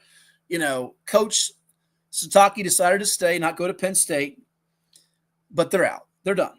I agree. Texas Tech loses. They out? It depends how they lose. I think these – you're basically saying these conference championships don't matter, win or lose. I think how the game is played, they should have some significance. If they lose a close, hard-fought game as their second loss, I think they should stay. But if they get throttled, like I portrayed the scenario for Alabama, if they get thumped by more than 2 touchdowns, I say get them out of there. To me, you shouldn't lose your last game by 2 touchdowns or more, and it be your second or third loss, and you stay. If it's your first loss, remember, A&M didn't lose by 2 or 3 touchdowns. They were in that game with Texas. They deserve to stay. But if you lose your second or third game and it's by more than 14 points, get out of there. Get out of Dodge. I don't need to see you in this playoff. Go home. As Derek Wittenberg told the UVA people, go home. Go home. Go home. I don't need to see you. I don't. But what's going to be interesting with this is how they seed Ole Miss, because you figure Ole Miss is going to stay. They won't get the Florida State shaft from a couple years ago. So that's the intrigue number 1. Intrigue number 2 is, does it come down to a single spot for Notre Dame and Miami? Because it's been said all along that head-to-head should matter and have some significance. And given that there might not be – if Duke beats UVA, I'm going to paint the scenario to you. I actually think if it comes down to Notre Dame and Miami for that last spot, I think that helps Miami, because I don't think they want to have not that the national media cares so much about the ACC anymore, but not have a single ACC team in the field. Now, that ACC team will not play in the championship game because of the dumb rules that the ACC has, constructed, which I think will change beyond this year. But the SEC championship, Big Ten championship, there really isn't a whole lot to determine. I mean, Ohio State Indiana is going to be a great game, but it determines who's 1 and who's 2. Pretty much that. Unless Indiana gets beat bad and Georgia wins convincingly, where Georgia could jump ahead of Indiana for 2 and the other one goes to 3. So.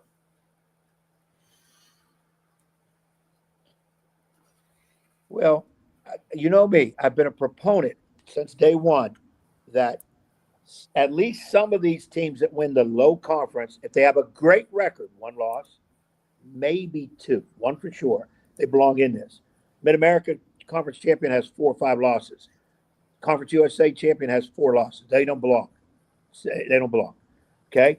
So that's why I'm on Tulane and JMU bandwagon regardless. ACC needs a team in there.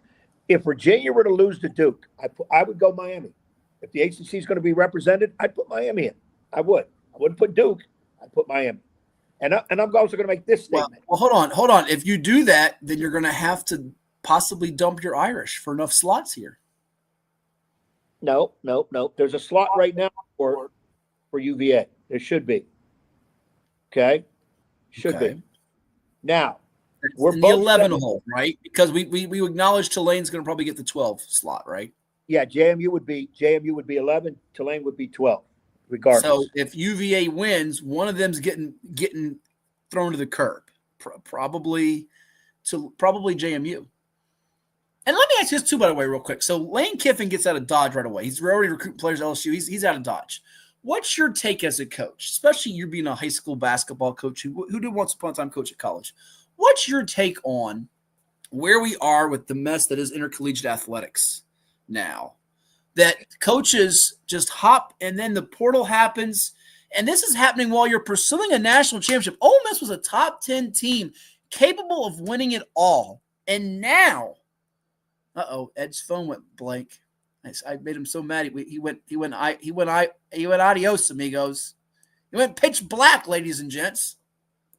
We'll see if we can recalibrate with Coach here in just a second. We will see.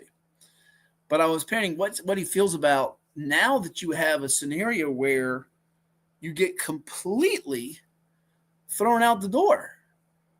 I mean, it's so wild. It's so wild. Well, while we try to get Ed back on here, we will take a quick timeout, hear from some of the sponsors that make it possible.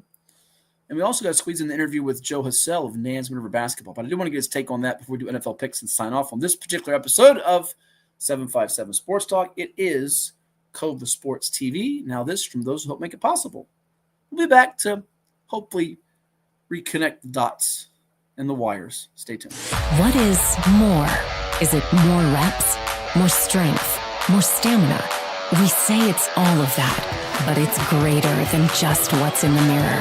It's about improving your mental and physical health.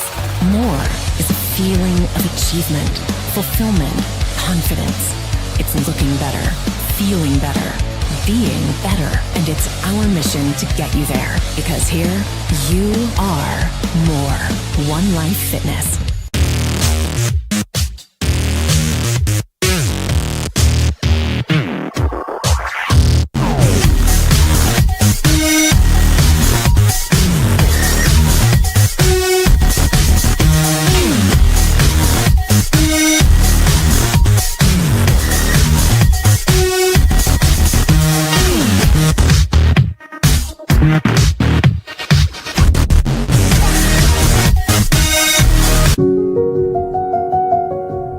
As a banker at Town Bank, we believe that people bank with people, not with banks.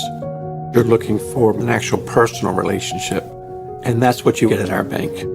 You get that person that gets to know you, gets to know your business, is there for you. I think that is what motivates us, what drives us, and the idea that we are trying to serve others and enrich lives, I think is very true.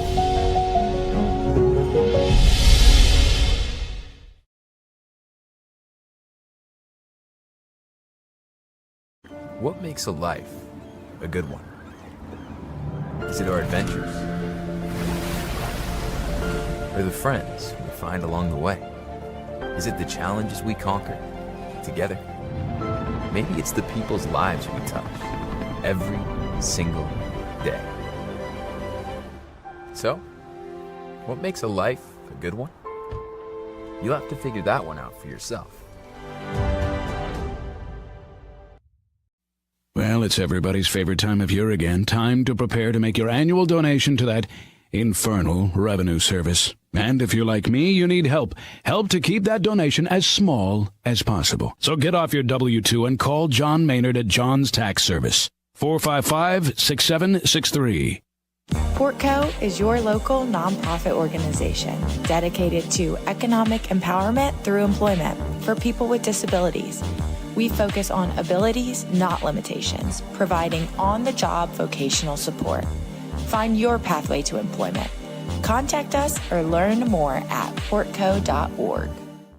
I'm Dr. Mark Cardelia, orthopedic surgeon and surgical director of the CHKD Sports Medicine Program. We see a lot of knee injuries in student athletes these days, and many of these are ACL tears. Parents often ask how to know when a knee injury may be serious.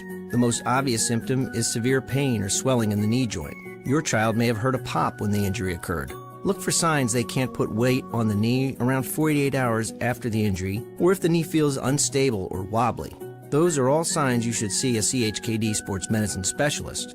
Our sports medicine physicians, surgeons, athletic trainers, and physical therapists understand the needs of growing athletes and tailor treatment to fit each child's age and level of activity. Our goal is to accurately diagnose the problem in a timely fashion and provide the treatment that will ensure a safe return to activity. Kids want to play, and we want to help them get back in the game. To learn more, visit chkd.org. Sports medicine at CHKD. We're more than a hospital. All right, here with Nansemond Riverhead basketball coach Joe Hassell. His Warriors win at 68-50 over Western Branch to open up the season against the Southeastern District foe. Coach, I'll give you a little trivia nugget. First time the Warriors have beaten the Bruins 3 times in the same calendar year since 2012. So this is a good way to start things off for you, isn't it? Yeah, I mean, they're a really good team. They play really well, and especially for this rivalry game on their home floor. I think it was a good win for us because we know they were going to bring it. They were going to battle. So it feels good, but we can't sit on it too long. We got late till Saturday. Yeah, it's a big matchup for you. The Bruin Crazies, the River Rowdies was back for the JV game and the varsity game. Thought the key of the game was your offensive rebounding, your size inside. You had 19 offensive boards. How much of that was a focal point to go inside and pound them in there? We just want to get our big Mikael Mitchell going and Jonathan Smith. So we try to do a lot just to get them going. And it was a lot of fouls one way or another. So we weren't able to get it in passing for the most part. The second half we did a little better, but that they decided to go get it on the rebounds there. So it turned well. There were a couple of technicals in this game. How much is that going to be the emphasis going forward? You know, you have some other district games that'll wait to with the rival like Kings Fork and Oscar Smith to keep the heads. Is that a big talking point moving forward here? Yeah, we got to do a better job of keeping our head. No matter what the situation is, no matter how we feel, we got to do a better job of keeping our head. 17 points, I think it was, for Teron Atwater. He and Quentin Cruz for you back in the backcourt. Speak on what they bring your team. A lot of leadership. They both can score the ball in many different ways. We just got to continue to give them the ball, and they got to make shots. But we lean on them a lot on the offensive end. Two more for you. Now, last year's team, a win away from the state tournament. You lost a close, hard-fought battle at Norview High School to Woodside. It was two-time defending champion at the time after beating Norview, the team that knocked you out the year before. How much was there a lot of confidence gained from that playoff run and the guys returning from that squad? I wouldn't even say there's a lot of confidence. I say we still angry. Okay. Woodside's a good team, nothing from them, but we felt like we were so close. I don't even know the last time Nansemond River has been to the States, and we felt like we were 4 points away, and we could have made some different plays. So all off-season, all preseason, we kind of preached. We want to get to that same spot, but this time we want to make those right plays. I think it was like 2007. You were in diapers back then probably. But lastly, Region 5B is rugged. Certainly you guys are going to be a factor, it feels like. Woodside, Norview, Kings Fork, Granby. What are the things you have to do moving forward here? It's just game 1, 21 plus to go here that you'll kind of harp on with the group. Well, we got to stop fouling. We got to stop fouling. We got to do a better job on that. And gambling. We gambled a lot, so they was able to hit some shots at the end. So when we were going on runs and they hit a big shot and they got the momentum back. So we got to do a better job of being more disciplined, not gambling, and we got to do a better job of keeping teams off the free throw line. There you go. Victory 1 in the books for Joe Hassell and the Warriors. Thank you so much. We'll see you soon. Okay. This is 757 Saturday Sports Talk with Matt Hatfield and Coach Ed Young. And that was Joe Hassell of Nansemond River after their win over Western Branch. It was a packed house on Thursday night, as it was at your place Thursday with Smithfield beating Isle of Wight Academy. And already B. Kind says Smithfield 61, Bruton 51. All right, he's got the Packers winning by 10. You would take that, wouldn't you? You'd sign for that. I'm sure you would. Well, I would love to have that. You would sign for that. You don't have to tell Ed that twice there. And he also says have Ohio State and Indiana locked up the 1 and 2 seeds. Depending on how that game goes and how Georgia's game goes, I would say not quite. But if they play a classic and Georgia slips by Bama, I would leave them both 1-2. But the way the committee operates, if Ohio State loses to Indiana close, I think they'll keep them 1-2. But if Indiana loses to Ohio State and Georgia is convincing, I think they'll flip them and put Georgia 2, Indiana 3. Do you concur? If Indiana loses, I would put them 4th. 4th. Yep. Ohio State 1, and probably Georgia 2, Texas A&M 3, Indiana 4. Let's get back to, you heard from Joe Hassell, the Warriors, what we were talking about before your connection lost us. As a coach, if you get offered all this money, don't you have an obligation to your team, to the contract you signed, to fulfill those obligations? I mean, Ole Miss, he's going to LSU to win a championship. Isn't Ole Miss good enough to win a championship? You're number 6 in the playoff. You're a top 10 team. And now give Bob Chesney a little different circumstances. He coached the Sun Belt championship game. You know, Ole Miss didn't get to the SEC championship for Kiffin to coach it, but he coached that game. Now he's relinquishing the duties, going out to the West Coast and UCLA, and now it becomes the team of Billy Napier. But Napier, who got, 20-something million fired from Florida, he's not going to all of a sudden coach JMU in the playoff or their bowl game. It's going to be the rest of the staff, and now will kids stay? Will kids go? It's so strange, Ed. You work so hard to be in these games, and by the way, Old Domain's going to play in the Staff DNA Cure Bowl, as you see it on our ticker, Wednesday, December 17th at 5 o'clock on ESPN. If you look at the calendar of that date, that means you know what Matt Hatfield will be doing that day. He'll be doing not 1 game, but 2 games. But anywho, your thoughts on how you handle this as a coach, and if you were in those shoes, would you take the money? I know you would. You're a greedy SOB, and would you do what they've done? I know you would. Go ahead. First of all, I think maybe a correction needs to be made. Chesney took UCLA, but I think they're allowing him to coach all the way through until JMU loses, if I'm not mistaken. Lane Kiffin was told by the athletic director of Mississippi, the minute you take another job, you're done with us, period. So it's 2 different stories, okay? And in that, there's issue. Do you want somebody coaching your team that said, I don't want to stay here, I got better over here, and yet he's coaching your team with the same idea. You know, right now, Mississippi, a third of those guys are going to LSU with Kiffin. Half the staff. Charlie Weiss is going with Lane Kiffin to LSU, but they are allowing Charlie Weiss to stay and coach Mississippi. Right. It is totally screwed up. Well, so you're right about that. So let me back up. So yes, if they get in the CFP, the 12-team field, he'll be coaching it. But if they don't, he's not coaching that bowl game. Which and again, I'm hating on this, but some of these, cupcakes, Hostess, potato chip bowls, they almost mean next to nothing for the coaches and stuff. They do because you're getting your ahead on spring schedule and what you have, what you're going to lose. But some of these bowl games are just flat out unwatchable. If you're not in the CFP now, you're not in the top 12. I think it's a waste of time, in my opinion. That's just my feeling on it. That's me. That's me. The bowl, number one, to get rid of the conference championships, which they won't. Number two, the 10 top bowls need to be used for the playoffs. Okay, 10 top bowls. Now, after that, you need to reward the teams that did not get into playoffs but had great years. So you might need another 10, 11 bowls. We have about another extra 30, which is a joke. Right. Because now what's happening is, and again, there's so many legs to this. Kids are leaving because the portal's open. Do you understand? Old Dominion starting quarterback will not be in the bowl game. Right. I'm hearing, by the way, little Birdie's told me, don't be shocked if he ends up in an ACC school from the West Coast. I won't say which ACC. There's only two of them, so you got a 1 in 2 chance of guessing it potentially for lots of money. But Ed P makes a good point here. The problem is the portal. How do you fix this portal? I mean, the genie's out of the bottle, the toothpaste out of the tube. I don't know how they fix this whole thing, but right now it's really – I think it's messier for college football than it is college basketball, which I wouldn't have envisioned saying about a year or two ago. Well, college football is totally destroyed, and basketball is close by. But I'm gonna say this statement: no matter what we say on here, we could talk until Sunday morning. Yeah. Anything we propose that I would, and my proposal is this: you have a signed contract, you stick with it. Players need to have a contract also. All right. I just read where one of the quarterbacks somewhere is going to one of the top quarterbacks in the country is transferring for the third time. It's a joke. The portal's open because colleges, you have to register for your classes. So the portal's open at a certain time because they have to get on campus. Right. There's a problem right there. Because remember, Marshall last year was put in a bowl game, and then the coach got another job, and half the team, 3/4 of the team, all transferred. Half of them went with him. So they had to pull out of the bowl. South Alabama, who was home resting for 2 weeks, got called and said, hey, you got 48 hours to get ready to play in a bowl, and they took it. That's a joke. That's an absolute joke to do that. When the courts allowed all this crap to happen, they opened up this gigantic can of worms, and everybody's taken advantage of it. I don't think it'll ever be fixed. The barn door is open. All the animals are running wild all over the place. It's too late to do it. It needs fixed. Okay. It's a joke.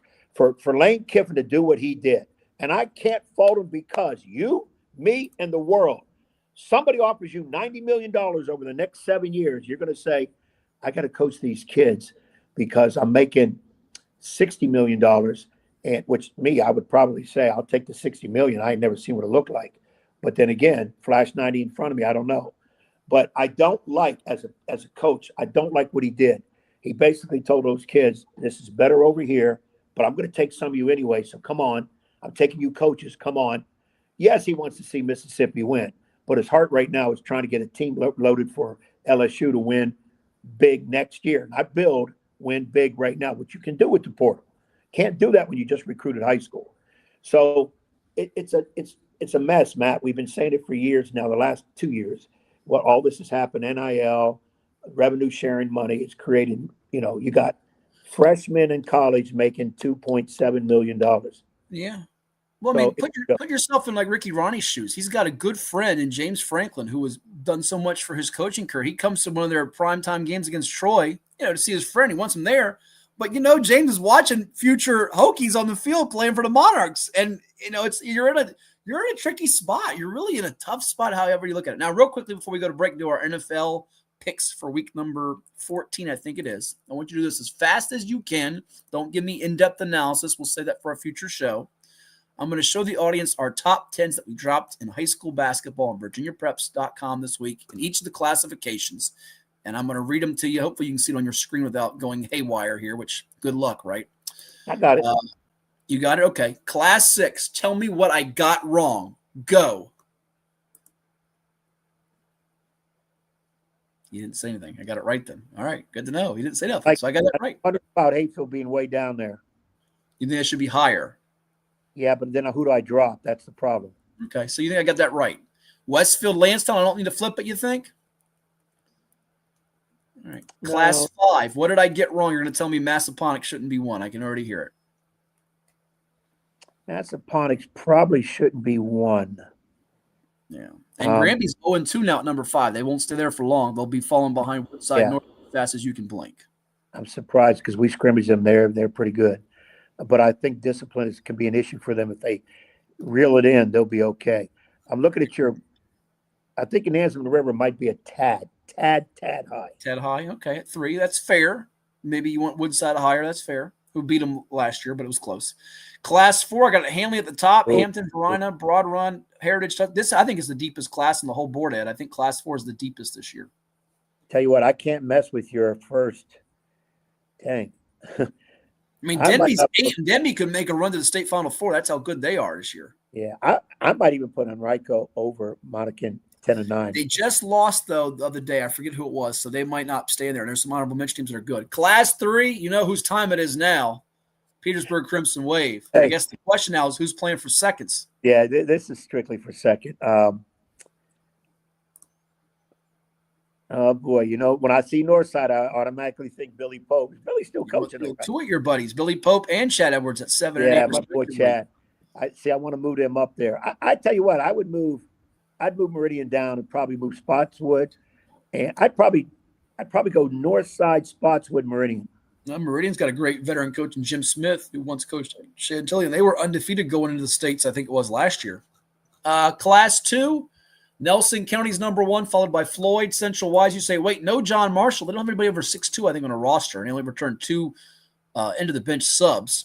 They didn't make the cut. Thomas Jefferson of Richmond has 12 seniors, and, of course, Martinsville's got themselves a KG veteran coach like yourself with Gary Hall, who once led at Herndon with Scotty Reynolds to a state championship game appearance. Martinsville's the team. Watch out for them. They're going to make noise sooner than later under Gary's tutelage. Yeah, I'm trying to look at I know Graham, we love their football team, so they must have a lot of those kids playing basketball. They got a couple, not a ton, but they made it to the state championship last year and returned a couple of key cogs from that team, though their leading scorer did depart. And then lastly, in Class 1, I was joking with my good pal Mike Cardellaro. I got 14 teams for 10 slots. I couldn't put them all there in the top 10. Mike Cardellaro, by the way, who won championships at Alta Vista and Perry McClure. What do you think? Laray's number 1. You saw him in the summertime. Worthy of it with the shooting and the IQ? Yeah, Laray's pretty good. They're pretty good. I don't know much about Patrick Henry Glade Spring. Got size. They got size? Okay, because Yes. I was going to say Alta Vista, put Alta Vista number 2. But you're telling me no. Interested to see what Lancaster has this year. I wonder if we can move them up 1 or 2.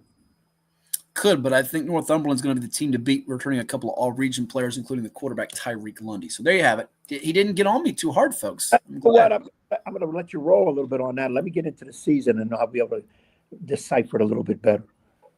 Well, it's going to change as we go through the season, so the preseason ain't going to stay the same. It's kind of how this generally works, you know.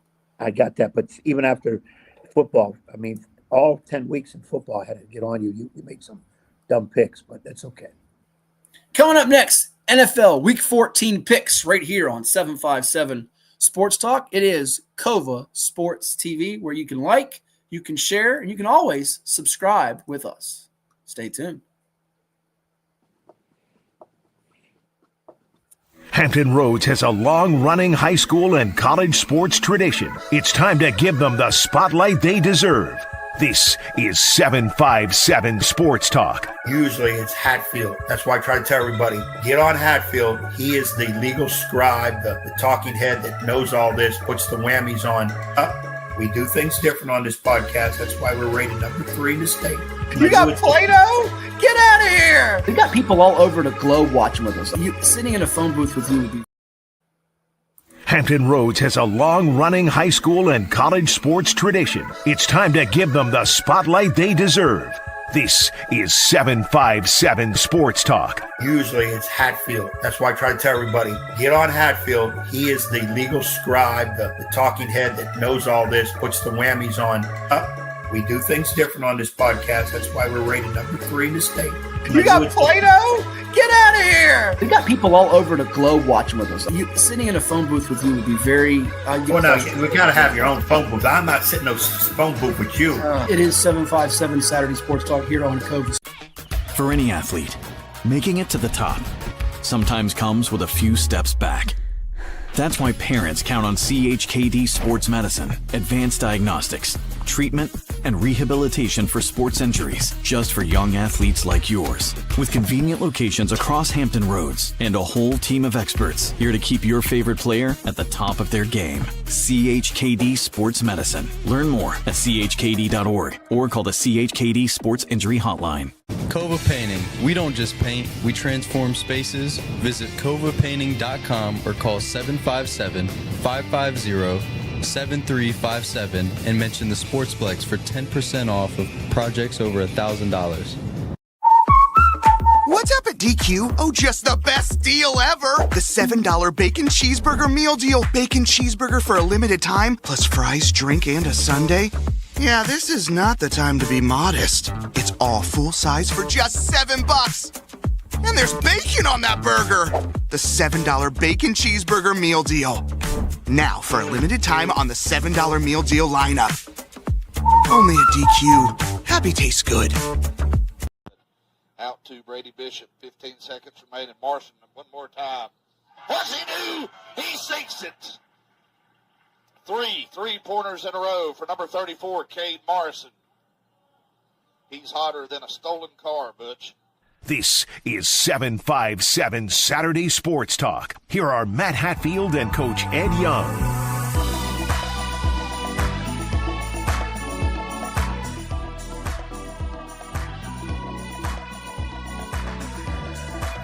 And we're back here on Cova Sports TV for our final segment on this particular episode of 757 Sports Talk with the Coach Ed Young. I am Matthew Hatfield. It's time now for the picks in the league where they play for pay. And for that, thanks to some of this new music we can play. Big thanks, big shout out to the entire crew. Josh Gambraluri and Nick Senti and the boys. We got some new music in the background we'll be using for the NFL picks now. We won't get flagged for it. We'll be all good to go. And here are the records from last week, Ed. It was not particularly great for us on the selections as you suffered your third or fourth consecutive. I think it's your fourth consecutive 1-2 week. What do you have to say for yourself as the Bucks -3.5 did not cover? They won by 3. The Texans +3.5 won for you by 4. And then Atlanta, they lost to the Jets. Ed Young should not make any BETS bets anytime soon. ATL gets me all the time. You don't need to go down there. There's a lot of places in the ATL that you need to stay away from, if you know what I mean. I love the ATL, but I cannot. Sure you do. Their Falcon football team. They're not particularly good. They really aren't. So that brings the updated picks record to you sitting 9 games below 500, me sitting just 1 game above 500, and sandwiched in the middle is Mr. Pearl, the Virginia Beach Mustangs maestro at 18-21, breathing down my neck as we speak here. And now it means Mr. Pearl gets the floor for his first 3 selections. He's got Chicago, that title in town. Chicago. We'll show you around. How about the Bears? All these close wins with Caleb Williams and company, plus the 6.5 against the Green Bay Packers at Lambeau Field. Philadelphia laying the 2.5 on Monday Night Football against the LA Chargers. And then you have over 53.5 with Cincy and Buffalo. So those are Bruce's picks. And since we tied at 1 and 2, I'll let you go first for a change. The floor is yours, Sir Edward. I might want to defer and take 2 picks. See, I know you, man. You got something up your sleeve. You got 2 really good picks, and you won them. So you said, let's let Young go first. I'm doing a good thing. I'm deferring, but you go first. So you're kicking? I'm That's kicking. perfectly all right if you want to kick for me. You little tricky son of a gun. It was a trick on the trick, buddy. I don't need tricky players. I need tricky plays. That's what the late great George Lancaster said. Rest in peace, Coach Land. We love Coach Land. So now you threw me a curveball that I wasn't ready for. I knew that. See that? So I'm going to be the cop-out guy. I'm going to take the one game that was my number 1 pick here before I even saw Bruce send his in. I'm going Philadelphia minus the 2.5 on Monday night against the Chargers. I'm copycatting. So now you get 2, and then I get 2. Copycat. But I can't take another pick of Bruce's. I've already taken it. And you can't take the Eagles either now. So there you go. Eagles are exhausted now, literally and figuratively. Give me Denver minus 7.5. Okay, you're going Denver minus. Good for you because every time I take Denver, they screw me. Minus 5.5 last week. They have a chance to stop the commies on 4th down and overtime, and they can't do it right. They end up doing it on the 2-point play. Those jerks. Go ahead. What's your next pick? Cleveland minus 3.5. Cleveland minus 3.5. I don't think you've picked Cleveland in 6 years. Shedeur Sanders at quarterback, too. Ain't that crazy? Against the Tennessee Titans. That's a really gutsy move by you. And by the way, I took under last week. I can't do it this week. 44.5 of the Colts Texans. It's 33.5 with the Browns and the Titans. That's a terrible. And by the way, shout out to Hampton High's finest, Tyrod Taylor, for giving you a big stinky L last week as the Jets beat the Falcons. So because of that, I'm thinking hard about Tyrod and the Jets against the Dolphins as a 3-point home pup. I really am thinking hard about it, but I'm going to respectfully pass on that. Tampa Bay has got a big number here against the New Orleans Saints, but I'm going to lay it, Ed. Give me the Bucs minus the 8.5 at home against the Saints. It's a big, heavy number, but I'm doing it. I'm taking a chance. And then my final selection, another big number. I'm going to take the Rams minus the 9.5 at my Cardinals. They're mad about what happened last week, losing to Carolina. We're going to take their frustrations on an Arizona team that, quite frankly, is just not up to snuff. Or stuff. Snuff or stuff. Yeah, both, either one. Give me Seattle minus 7.5. You like the Seahawks against the ATL, huh? Yeah, I'm getting back at them. Watch them. Well, almost said the wrong word. Watch those Falcons win. Watch what you say. Almost did. Oh. Nearly a Freudian slip there, sir? Almost. Thank God I'm a good dude.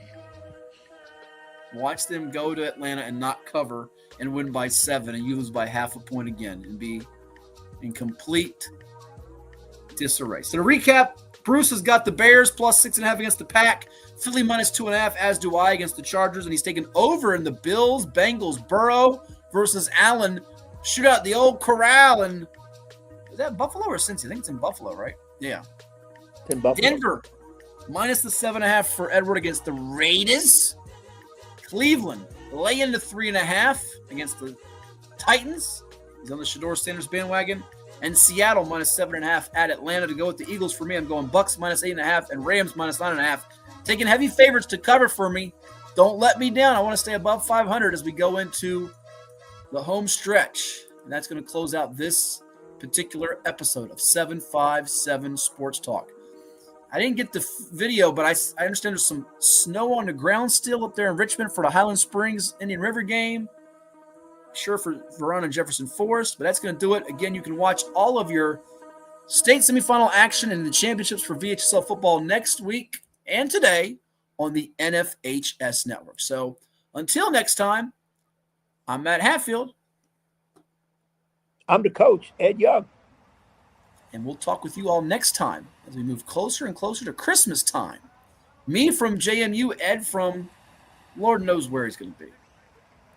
We'll see you later, folks. Have a great one. Go ahead. What did you just say? No, I was going to say you'll see me probably from the comfort of my humble abode, sipping on some eggnog, listen to Frank Sinatra sings the Christmas. He does it his way, folks. Catch you next time, right here on Cova Sports TV. Have a great weekend.